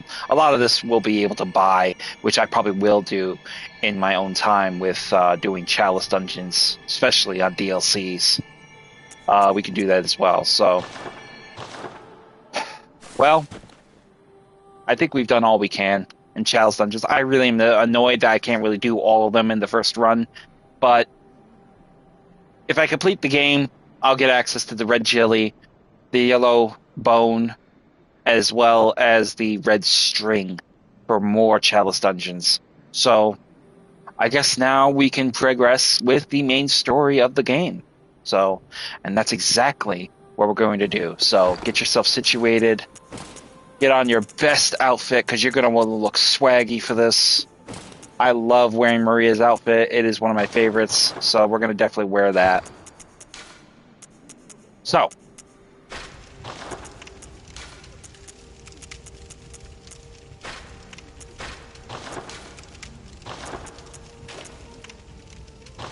we're going to resupply ourselves as well.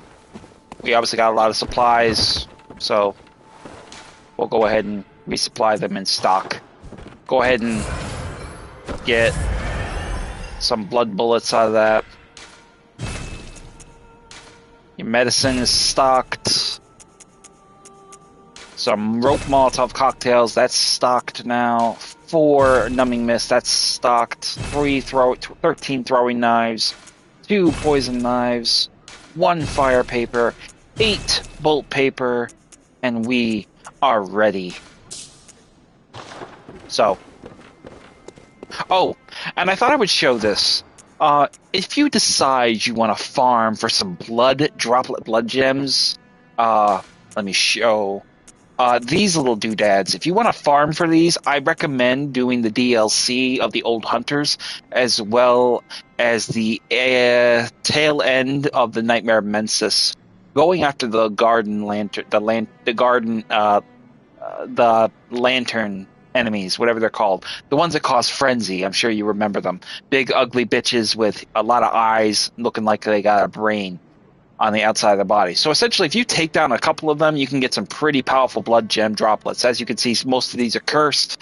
Obviously, this one is probably the more prominent of them, as well as this one, but unfortunately, this one is not necessarily what I would use, nor this one. But I will keep them for the sake of collection. In the event I find more powerful blood gems is anyone's guess, but we will see. I'm not holding too much in high esteem in that respect because I find that blood droplet gemstones are very difficult to come by. You can get them multiple playthroughs, particularly the more lesser ones, but in my experience, I don't really find them much of a benefit outside of the fact of them just being available. But beyond that, I can't really say too much negative about them because they are very powerful blood gemstones. But the thing is they don't really max out the measure of their ability, especially when they're sort of in a fixed pattern of ability. Being cursed, obviously I'm not going to use weapon durability or HP, depleting. Because it just, why would I take that risk? I don't care how powerful they are. I'm not taking that risk if it's bleeding my health. So, essentially, we're just going to go ahead and get rid of some of these gemstones that we don't want. Some of these ones that are just not good.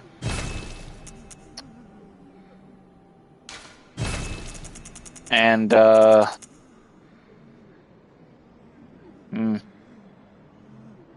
get rid of this one too. No, I'll keep it. Fuck it. I'll keep it. Because the benefit of it having a powerful gemstone in your favor in that respect is, it's miles of difference in terms of strength. But we will buy, let me see, let's buy 20 of these. Buy 7 of those. Buy 7 of those. And I think that's it. I want to burn my echoes. I don't want to go into anything with a potential risk of it being a problem. So, essentially, that's what I'm going to do. So, what do we do now? Well, if you recall correctly, we had pretty much eliminated the ROM, the vacuous spider, which broke the illusion of the nightmare of the illusion of Mensis protecting the nightmare Mensis and the Yargul unseen village. Now, essentially, what's preserving this essence of the nightmare essentially is basically Murgo, the unborn child of Queen Yarnum, which was taken by the School of Mensis and essentially kept as an anchor point for them to keep themselves in the nightmare. It is precisely the very thing that Mikolash, the host of the nightmare, was doing his best to guard in order to keep themselves anchored in the dreaming, basically make contact with the Great Ones to no avail. Nevertheless, in order for the nightmare to end, in order for us to end the hunter's dream, to put an end to the hunt, we need to eliminate Murgo. So essentially, the baby is what we need to go after. It's not really alive. It's basically a specter, a spirit, if you will. Much like how we had the encounter with the Orphan of Kos. It was a tortured spirit. So essentially, Murgo is essentially a tortured spirit. But it is being protected by Murgo's wet nurse. So we're going to go take out the wet nurse right now. Essentially, the wet nurse is the last real measure of a fight technically in the campaign that you're going to encounter as far as going for the first playthrough. From the wet nurse, we will also get access to the one of the third umbilical cords of a Great One. Essentially, this is an important item, but only to get partly one of the 3 endings. You don't really need to get it, but you will get it regardless every time you kill the wet nurse of Murgo. So, before we head into that, though, I wanted to draw your attention to a very important point, and that is going to be this point right here, because our first ending, we're going to die. So, essentially, our gravestone will appear here in the nightmare, in the hunter's dream. So, here we go.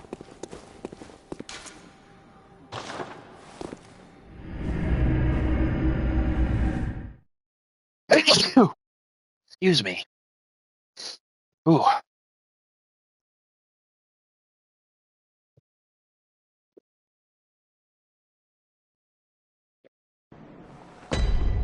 So, upon arriving here, Obviously, we will have to deal with a few threats if we want to. Not necessarily a must, but if you're looking for just some easy echoes, go for it. And then, here we go, there's Murgo. So we're gonna go up there and seek out Murgo.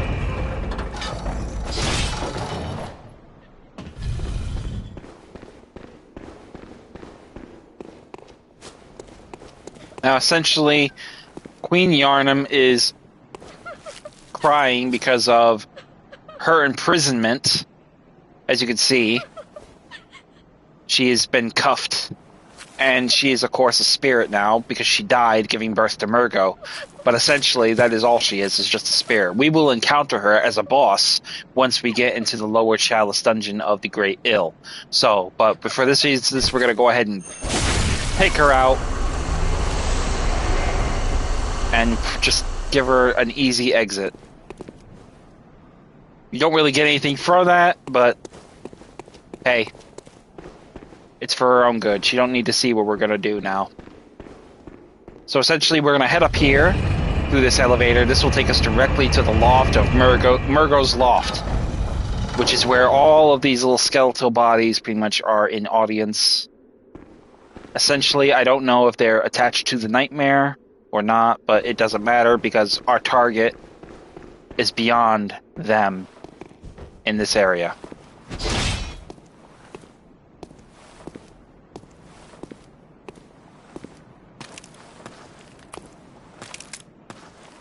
As we approach the carriage, Murgo will be taken away by the wet nurse, quieting the baby's cries and essentially protecting it.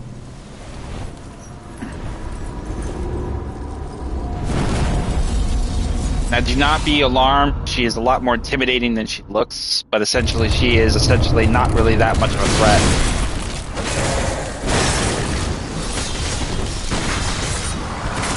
You cannot visceral attack this enemy.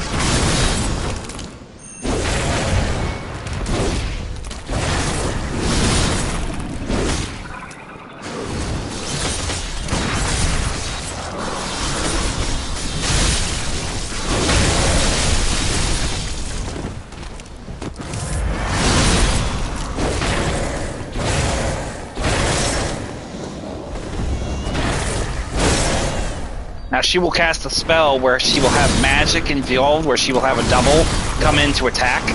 So basically just keep your eyes open for the attacks. And essentially this will be a time-based effort where it will only go on for so long.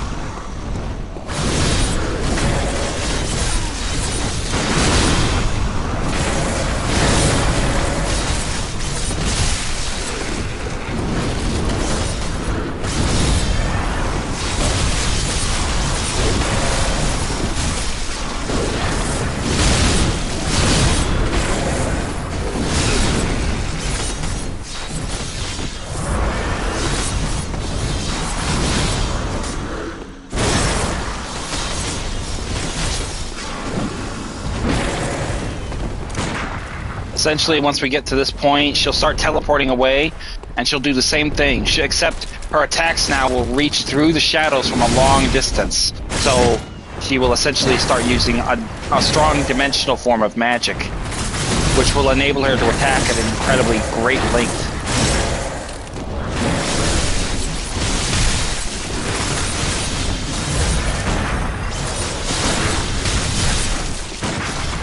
But, like I said, it's a lot more intimidating than she looks more harder than she is. So with her being gone, Murgo will be silenced.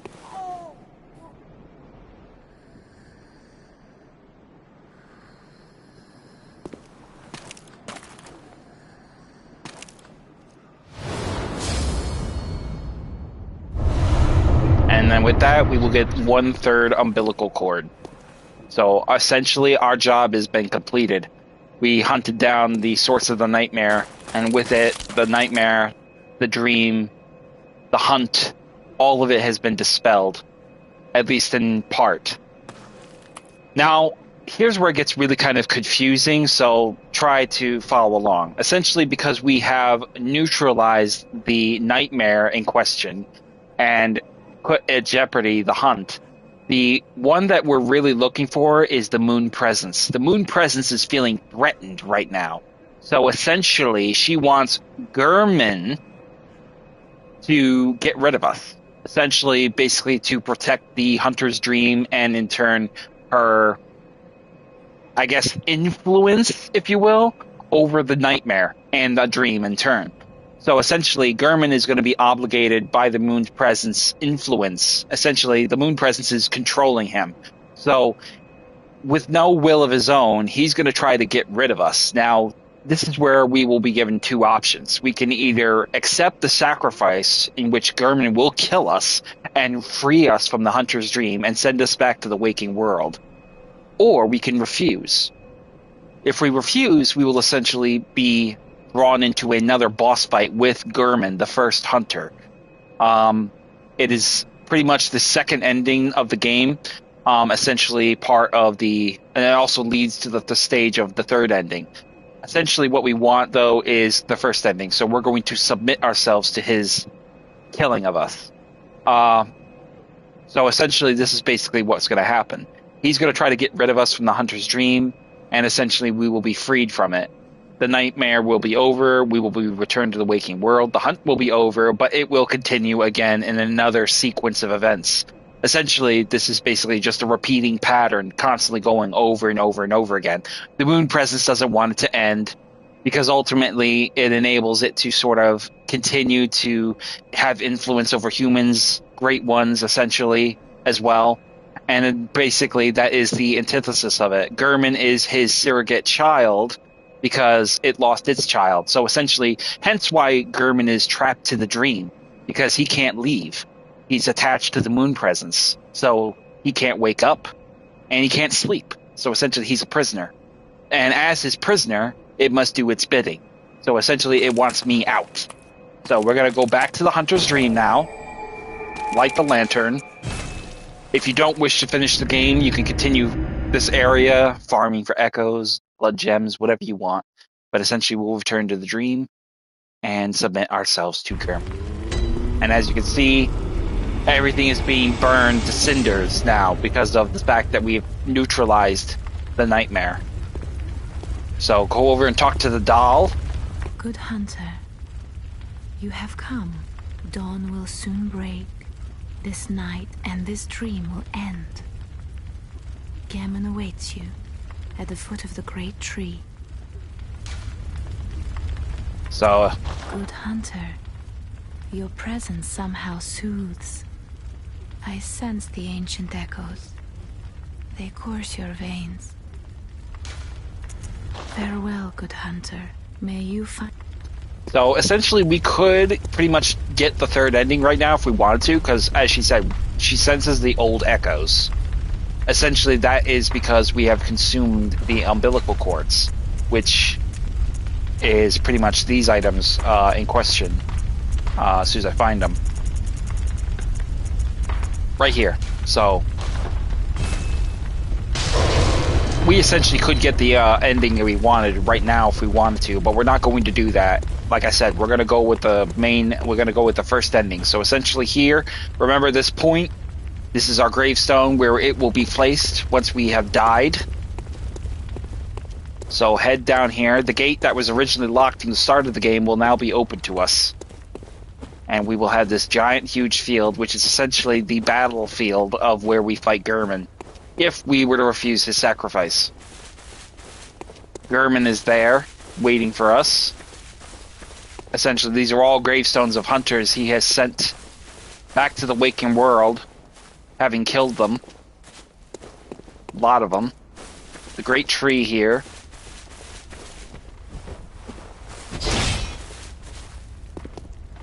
Good hunter, you've done well. The night is near its end. Now, I will show you mercy. You will die, forget the dream, and awake under the morning sun.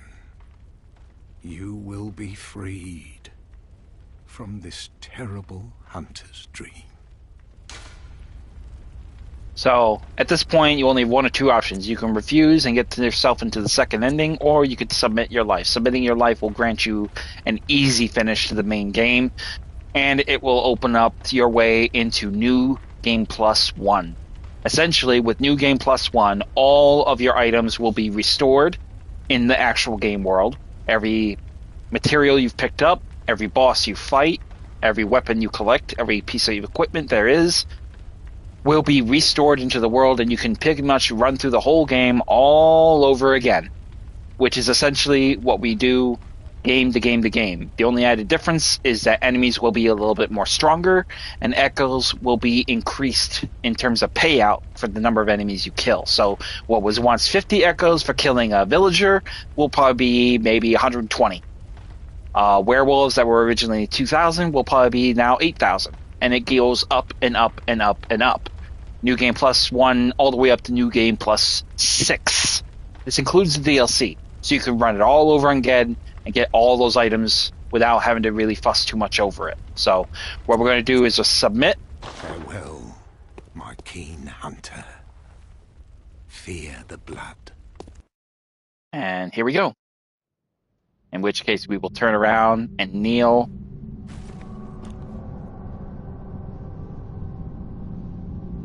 And then this guy just stands up like a badass. And he's got the really wild weapon. That is a really good weapon. We're going to get that the second time we beat this game. The Burial Blade.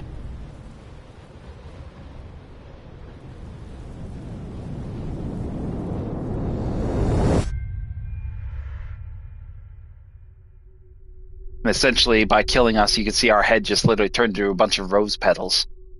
And flew and floated away. And then with our death in the dream, much like how you have a dream, you know how you dream and you actually look like you're falling and you wake up before you die? Essentially, that's what happened here. So it's a nice little trick of the mind they played there. And essentially, you're waking up in Cathedral Ward. Oh, you know what I forgot? I forgot to complete Ariana's side quest. Damn. I completely forgot about it. She gave birth to a baby. We'll do that in the third playthrough. We'll do that in New Game Plus 2. I fucked that up. I completely forgot about that. That's on me. Essentially, we would have gotten an umbilical cord from her as well. But we didn't do that, so... It's okay. And now the sun has risen. The hunt is over. Probably nobody left alive. But it's over. And there's our gravestone.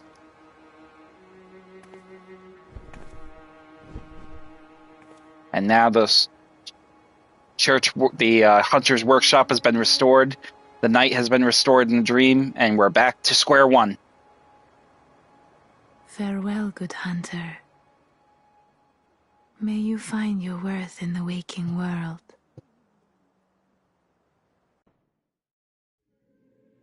And then with that being said, that will conclude the first consecutive playthrough, start to finish, of the Bloodborne, the game. So, and like I said, this is like one of 3 endings. So essentially, you can pretty much run through this whole sequence all over again and go about the whole process all over again and get the most out of it if you so want to. It's a handy little thing because in the event you decide you want to do different endings or go for different endings, that's the best way you can pretty much go about it. Never mind the fact that you can actually rerun it again for echoes as well as resources that essentially you really don't have the currency to buy. So you can just basically run through it and collect them all again. So, I mean, we're talking Bloodstone shards, we're talking about twin Bloodstone shards, we're talking about resources like Quicksilver bullets and Blood echoes, and eccentrically weapons, gear, equipment items, and basically just collect them all over again, and then you can just sell them for more echoes. So essentially, it's not really too much of a terrible thing. I mean, you get a pretty good payout for some of the resources you get, so it's a huge boon in that regard. So Never mind the fact that we're also going to have a number of quest lines we can actually run in different order. So we got different ways we can complete Duran's quest line, Aileen's quest line, Alfred's quest line. I mean, just so many different. I mean, all the quests that you completed with the first run, you can basically redo, and you can do them entirely different and get new rewards or different rewards Good. altogether. All signed and sealed. So once we've completed that run, our path will be placing us right back at the start of the first fucking game of the first level. And essentially that is exactly where we're going to be. So as you can see pretty much right here, everything has been replenished in the same order. Obviously the doors have all been relocked. All the enemies and resources have been replenished and placed in their proper placement. And essentially that is basically what we're going to have. So we're going to go ahead and get started with that by taking our initial entry into the Sophica's clinic.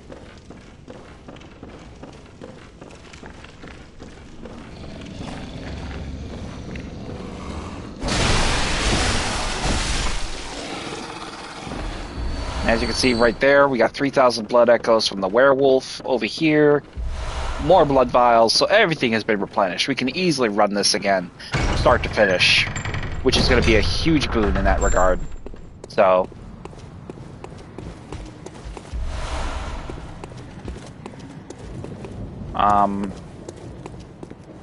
everything pretty much has been replenished in this capacity. So you basically can run the whole game right from scratch now. We're at New Game +1. So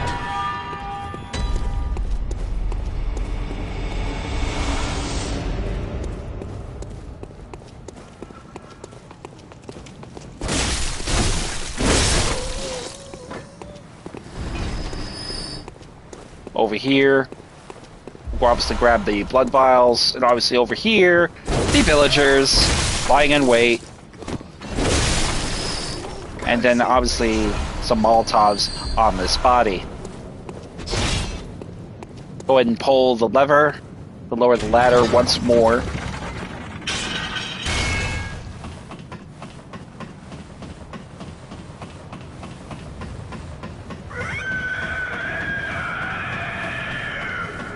That would be the cleric beast.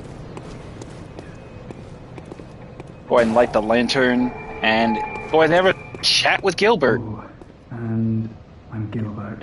You must have had a fine time. Well, I don't think but I'm willing. This time, whatever. So once we pretty much have had our conversation with him, we're going to go ahead over here and we're going to use the messenger lamp. Now at this point, obviously, when we get here, all of our existing Chalice dungeons will still be accessible. Our new gravestone will be placed here, which is pretty much ours. The doll has pretty much placed here. We're going to go ahead and get the Hunter's Axe, and we're going to sell it. We're also going to get the Hunter Blunderbuss and sell that. Inside, we'll find Gurman again. This would help me even. And that will pretty much put us on that path, so everything is pretty much as it was. As we go over here to the messenger bath, we will find a number of things. Number one, we'll find all the outfits that we originally purchased. We can now purchase again. The added benefit of this is, why do we want to purchase them again? Well, we can sell them for echoes. So we got the added benefit of having that in our favor. We also now have access to the Bloodstone Chunk for purchase, as well as the Bloodstone Rock for 60 insight. So, essentially, we're going to go ahead and buy plenty of those. We also have access to Living String. We have access to the Red Jelly. We have access to Sage Hair, Inflicted Organ, Yellow Backbone, and the Bastard of Loran. So we have access to all the materials we need to get access to those other Chalice dungeons now. We just need to grind out a little bit for those other Chalice dungeons and get the insight necessary to make the purchase. So essentially what we're going to do is we're going to just get a lot of that pretty much in order. But we'll do it later. We're not going to do it now. We're going to head down here, though, and we're going to sell a few items. Number one we're going to sell that Hunter Blunderbuss for 850 echoes. And we're going to sell the Hunter's Axe for an additional 660. Now, you can buy more of the hunter outfits here. You don't necessarily need to sell them. You don't need to buy them because you pretty much already have them in order. But essentially, these are pretty much, it's a foregone conclusion. You don't need to buy these again. You already own them. They're yours. You're not going anywhere. And there's no point to buying them because you're not going to really get anything for having them, except for the fact that you're going to need to basically go through the measures of, resorting to that nonsense of doing that affair. But we can obviously buy the Hunter Chief emblem. We can buy all these ritual materials. We can buy all these items of resources that we initially didn't have access to. We now have access to. So we're gonna go ahead and just take the initiative of that and just go ahead with that.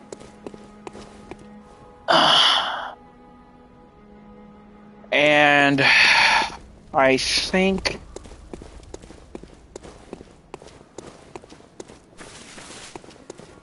Maybe I think what we'll do is we'll get started in the We'll get started in the Themerian Ill Chalice dungeon, since we've opened up the way to the next measurable effort of doing this in that order. So we're gonna get right into the Chalice dungeon right here.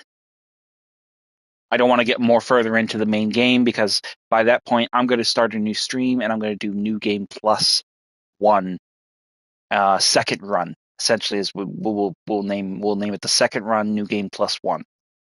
So we'll do that in another stream in the future. But right from the start, light the lantern, and let's get into this action. Right off the jump from the left, we'll have a side area. We'll go ahead and navigate that.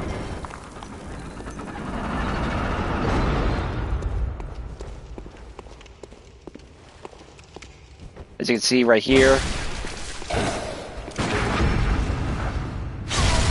Now, as you can see, this Chalice dungeon will have significant echoes. Right there. Not even with a root, or not even without a curse, a fetid or rotted offering. We have 11,000 echoes right from the jump. So, this is a good opportunity to get some farming in your favor.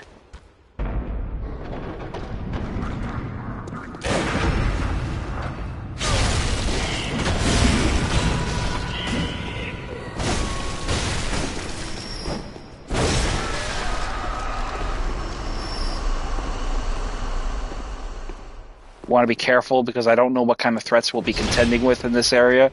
There could be phantoms, there could be giants. I'm not sure.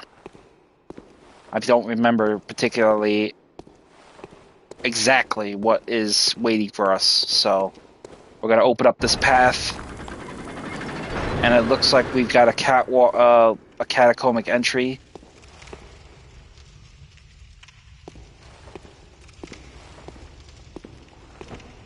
Up.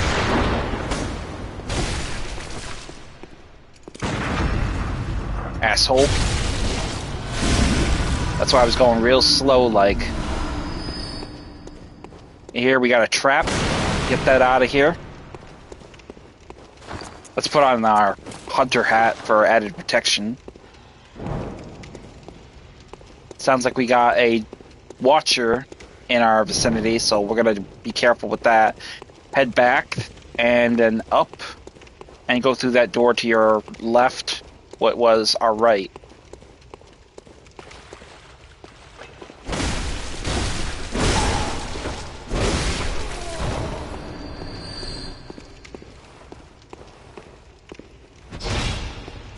And looks like we've got Nightmare Apostles. Just one. Let's get rid of them. I really do love the Beast Hunter Scythe, and that's the reason why, because I can easily break off a distance. I can get distance from them, and I can actually execute an attack while I'm doing it. Perfect finish. Alright, in here, looks like we're over at the main courtyard of this area up here. Open the door. And in here, it looks like we got...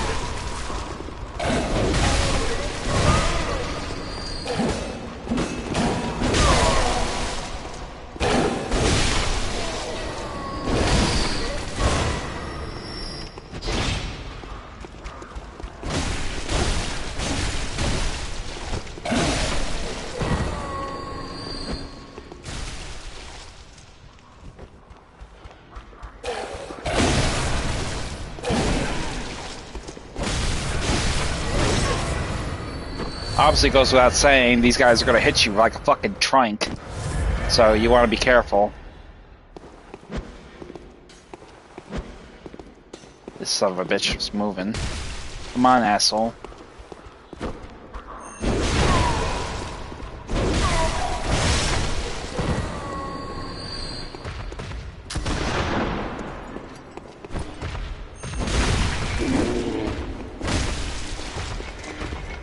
Come on.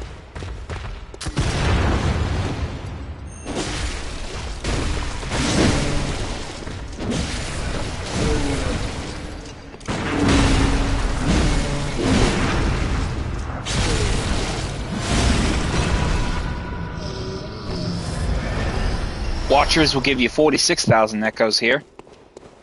This is essentially one of the better Chalice dungeons to loot or resources, as well as echoes. So, if you're really looking for a challenge, and if you're really looking for some real good harvesting of echoes, this would be a good place to go. Either this, or the Ailing Loran Root Chalice dungeon, or the Ailing... I believe... I'm not sure what the East ones will be, but I'm sure we'll get an idea as time goes on. So we'll double back. We obviously got what we needed there.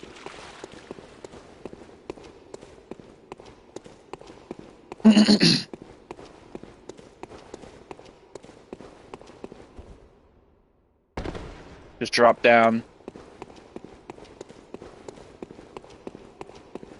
And then, nope, the other way. Head through to the next chamber.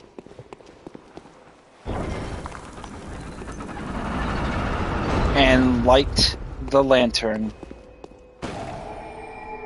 And this will take us into our first Chalice dungeon chamber. Directly ahead of us, obviously, there's a watcher.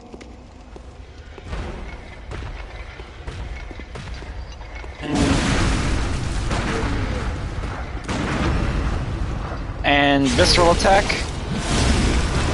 And he didn't go down. Wow, he's a tough one. Not tough enough.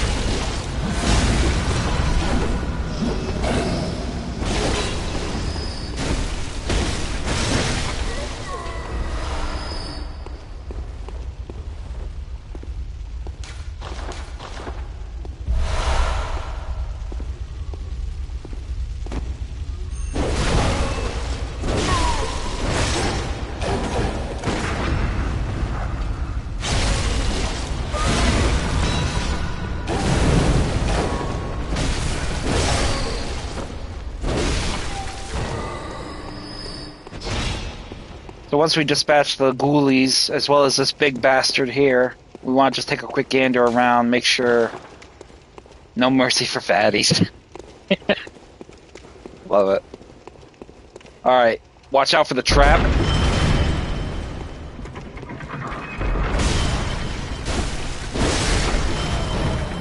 Watch out for the fucking fire arrow, because that'll kill you, sure as can be. Inside this chamber, it looks like we got a fatty ahead of us. Take out our mic. Let's take out a scope. Alright, so what do we got? We got 2 dogs, huntsman dogs it looks like, and a fatty. So we're gonna go ahead and take advantage of this with a shot. Oh, hello! Where are you at, dickhead? Oh, you fucking asshole.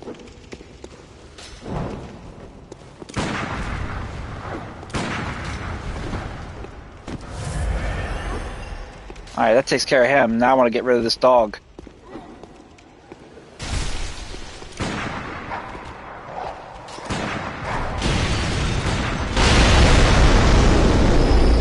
That's what I was going for.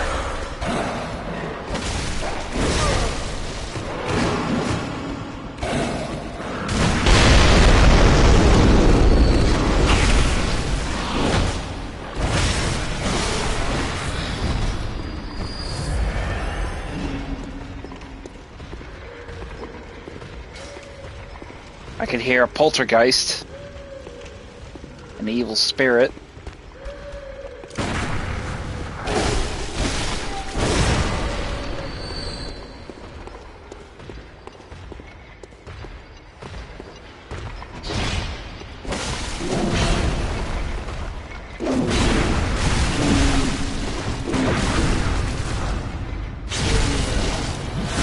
a little cussed, isn't he?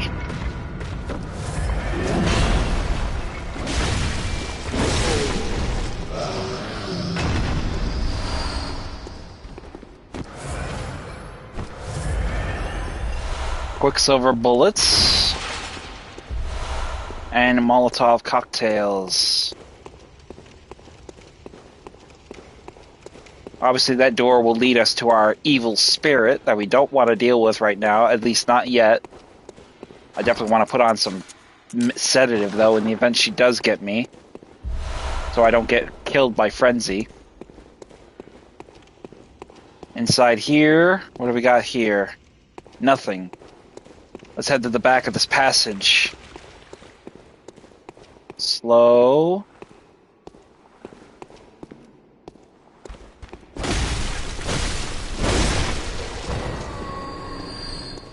On this body, throwing knives, too. On this body, shining coins. And it doesn't look like there's anything else of significance here. That's a little bit of a letdown.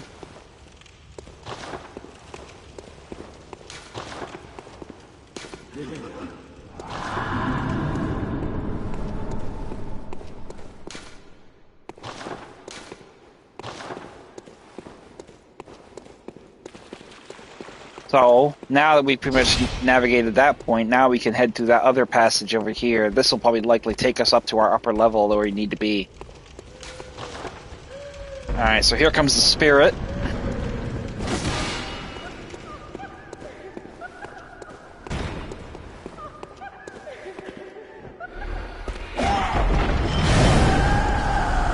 Ah! I knew she was going to take the bait.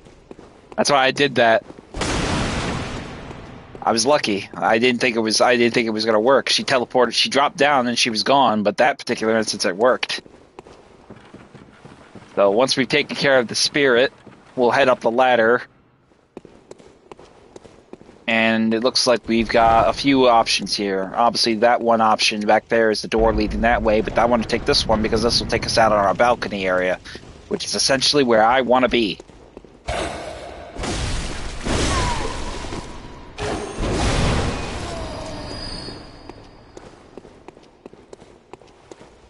Nothing here. Let's head around and get that other little asshole who is hitting us with poison knives. But before we do that, we got a passage here. And it looks like this will take us to our watchman.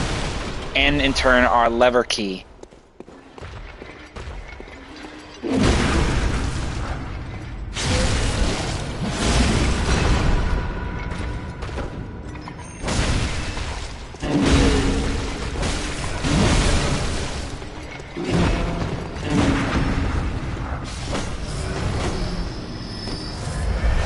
You got away from a visceral attack, lucky fucker. Go ahead and pull the lever. Check the stairwell nooks, and then head out and around.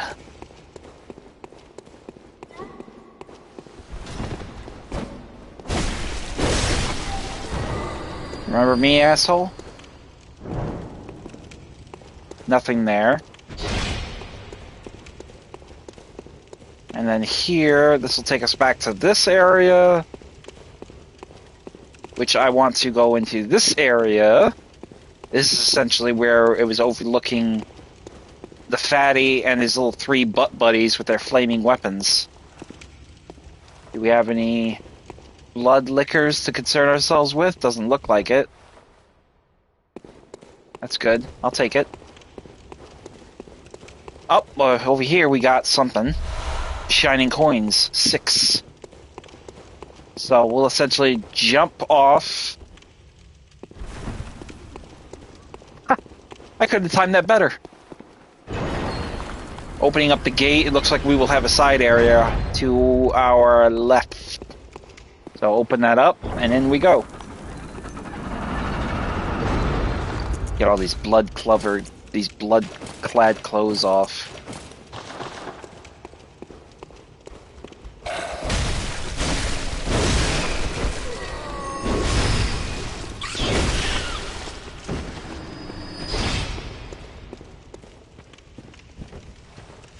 Now let's go slow and Let's see what kind of action we got here. We got a ghoulie on the right. Nothing on the left. I think I see a hunter in the distance, though. Maybe.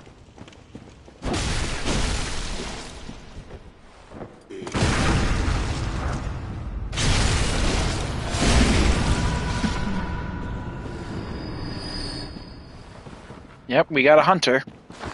So let's get our blue elixir out and go get this guy.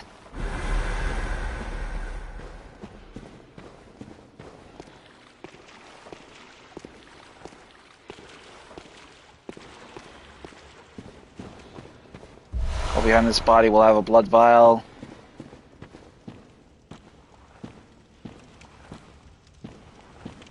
This one's loaded with a Kirk hammer. So, let's get him.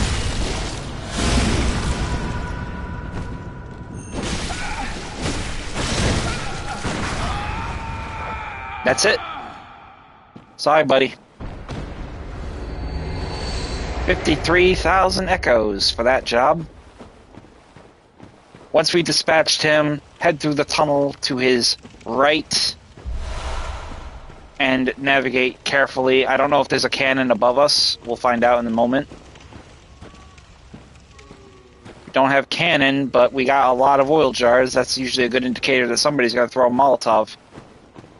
We got cannons behind us, though, it looks like. Yep, 2 cannons. He's firing off one now. Thankfully, we're behind cover.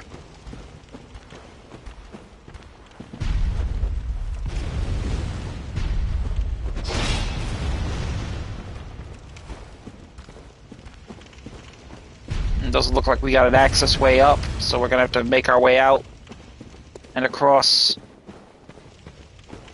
I don't see a way up. Unless it's back this way. Probably from that ladder above us. Nope. Ladder here. It'll lead around across that bridge to our point of entry. So.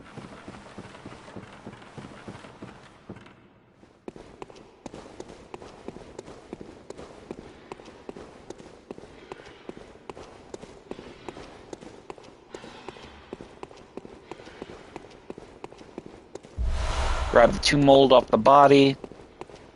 Obviously here we have the bridge and these guys on their little cannons.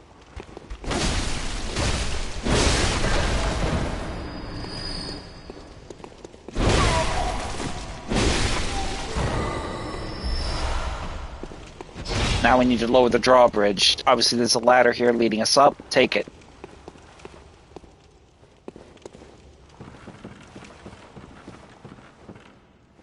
Go ahead and push the lever. And this will in turn lower the path. But before we go that way, we're going to open up this door and dispatch the Watcher that's going to be in this room. He won't be alone, obviously. Several ghoulies lying in wait, playing possum.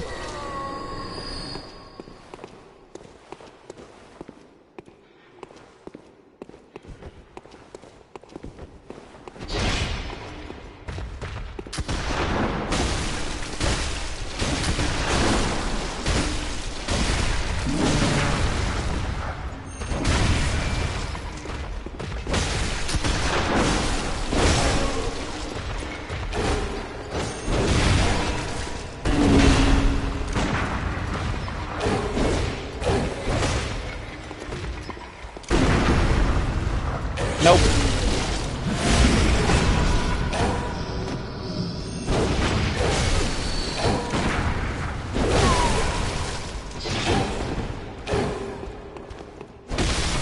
Dickhead.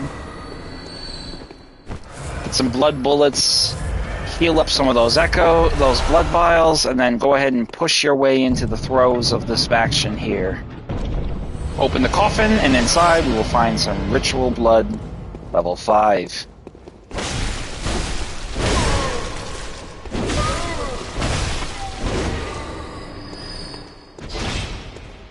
And then with that being done, we can head back the way we came and head across the bridge for those resources on the other side.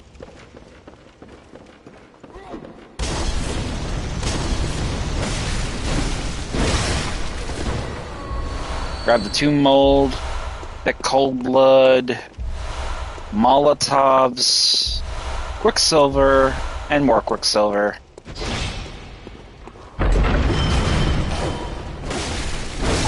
Oh god, wouldn't it be glorious if I actually got him with that kill?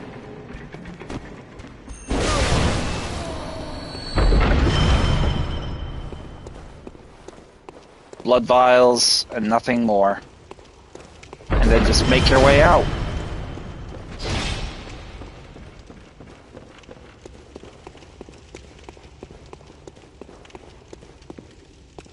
There's a blood liquor in the distance there. So let's get ourselves situated. Immediately we're going to equip our... Let's go ahead and equip the Ludwig Holy... Actually, you know what? I wonder if we can get lucky with the arcane weapon. I think this is a righteous weapon, isn't it? I won't try it on stream. I'll do it off stream in the event it goes bad and I fucking look embarrassing. So I'm not going to take that risk. So let's go ahead and try this. Flip over here. And 1 and 2 and 3. 31,000 echoes. Damn. Beautiful. Let's head back into the tunnel, and then let's get into the first boss fight. And then I think I'm going to pull the plug on that particular point in the game for this particular playthrough, because we are officially gone into New Game Plus 1, and I definitely want to start a brand new stream, part section, strictly for New Game Plus 1. Marian Descendant. So essentially this is going to be like this initially guy was going to be essentially was going to be like your main go-to for a threat.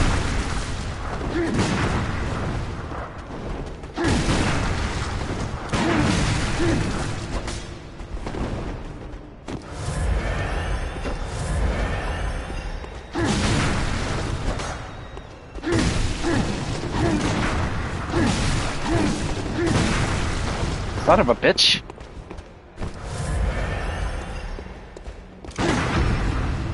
There we go.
Fuck you.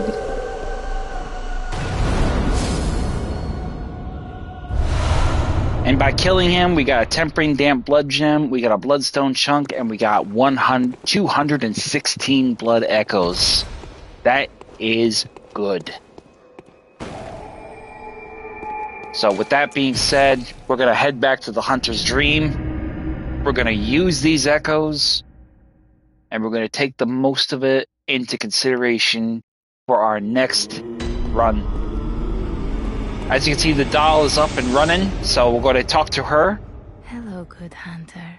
I am a doll. Here, honorable hunter. Pursue and I will chant. You will hunt Twimble. Did you speak with Gehrman? He is still, such is his purpose. So very well.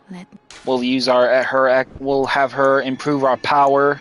We'll improve our health to 1580. Our physical defense went up by 1 point.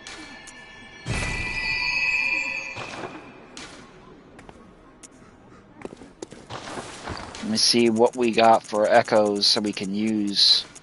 We got 3 echoes here.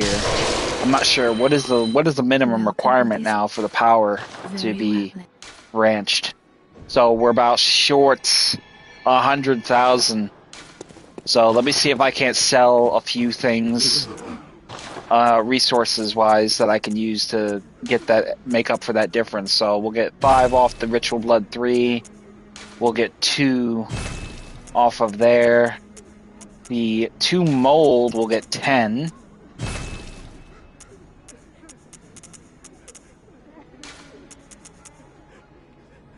We'll get 5 there.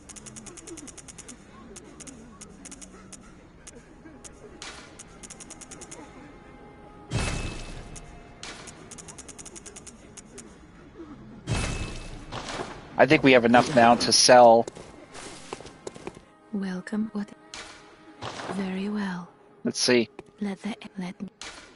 Oh, just enough. Beautiful.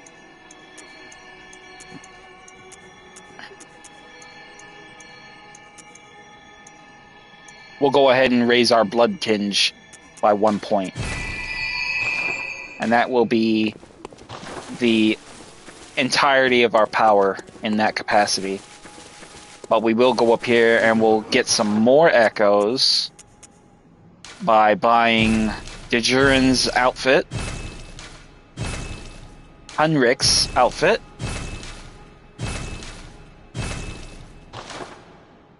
and we'll sell all of it. So head on down in your inventory and basically just dispatch the items in question. Grey Wolf Cap, the Ashen Hunter outfit, I believe it's somewhere in here. Bear with me a moment, I just gotta find it. There's the Ashen Hunter garb, the Ashen Hunter gloves, the Ashen Hunter trousers, Henrik's outfit. I mean, this is essentially a benefit to you because ultimately you get a little bit of the way of echoes. I mean, look at that. We already sold all of them. We got 10,000 echoes.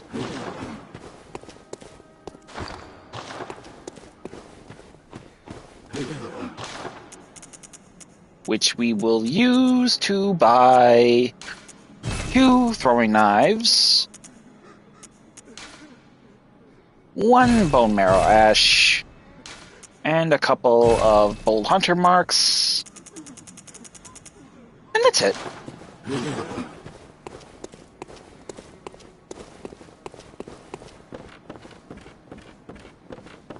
So, given the circumstances of that, I'm quite happy that we got through that. I'm not really happy that I had to really go through it without finishing the Chalice dungeons. But the fact is I wouldn't have been able to do much of those Chalice dungeons unless I dragged out the particulars of this first run stream with more and more videos. So, essentially, that's not really what I want to do. For an innumerable number of reasons. I mean, we already pretty much are at, part 17 of this entire thing. And the fact is in that regard, we did ourselves such a boon, avoiding that mess entirely in its capacity. So, I mean, I'm quite happy with it. But that concludes our first run of Bloodborne. We've gotten the first ending. We've accomplished a lot of the playthroughs. Overall goals. We completed the DLC, and we have pretty much paved the way for us to get further into doing our second run with New Game Plus 1, doing the side quests differently for different rewards, and in turn pursuing our next objective goal, which is New Game Plus 2, by completing this one with the second ending. Obviously, we have the first ending now, which has essentially paved the way for us to understand that we pretty much are on our way to the second ending, and then finally to be the goal of our third ending. So, all things considered, I'd say that was a productive stream. So, but that's all I got for now. I'm gonna get off here, probably go find myself something to eat, and maybe do some farming on this, or maybe I'll jump on something else. They got a new seasonal event going on with the Division 2. Hitman 3 has also gotten my attention as of late, and I just got a digital upgrade for Turok 2 Seeds of Evil, which I'm really gotten into playing Turok 2 Seeds of Evil on PS4 yet, but now I've got another game to explore in that regard. So that being said, yeah, I'm happy. So I'm a little bit annoyed that I died so much in the first, and I'm annoyed even more so that my mic wasn't working. But in that case, it's all I can hope for. So thank you very much for tuning in. I'm Savage Squishy 86. If you like this content and the views like it, feel free to like and subscribe. If you have any questions, leave them in the comment section, and I'll get my best to answer them. Any other input or feedback or direction or ideas you have, feel free to also comment them as well. And I thank you very much for sticking around for this very long and exuberantly protracted playthrough of our game with Bloodborne, getting the first ending and our first playthrough. The next time we tune in, it'll be Bloodborne's second run with New Game Plus One. And I don't know, maybe we'll get started with going into the main story and pursuing that. Maybe we'll go back into the Chalice dungeons. Who knows? Essentially, I need to get the insight to get the materials, so who knows? Maybe I'll do some Chalice dungeons off the books and essentially just go through the measures of doing it that way. But we'll see. All things considered, thank you very much for tuning in. I'm Savage Squishy 86, and I will catch you next time with our continuing live stream and playthrough of our second run, our pursuit of the second ending with our game, Bloodborne. Have a good night, guys. Enjoy your weekend.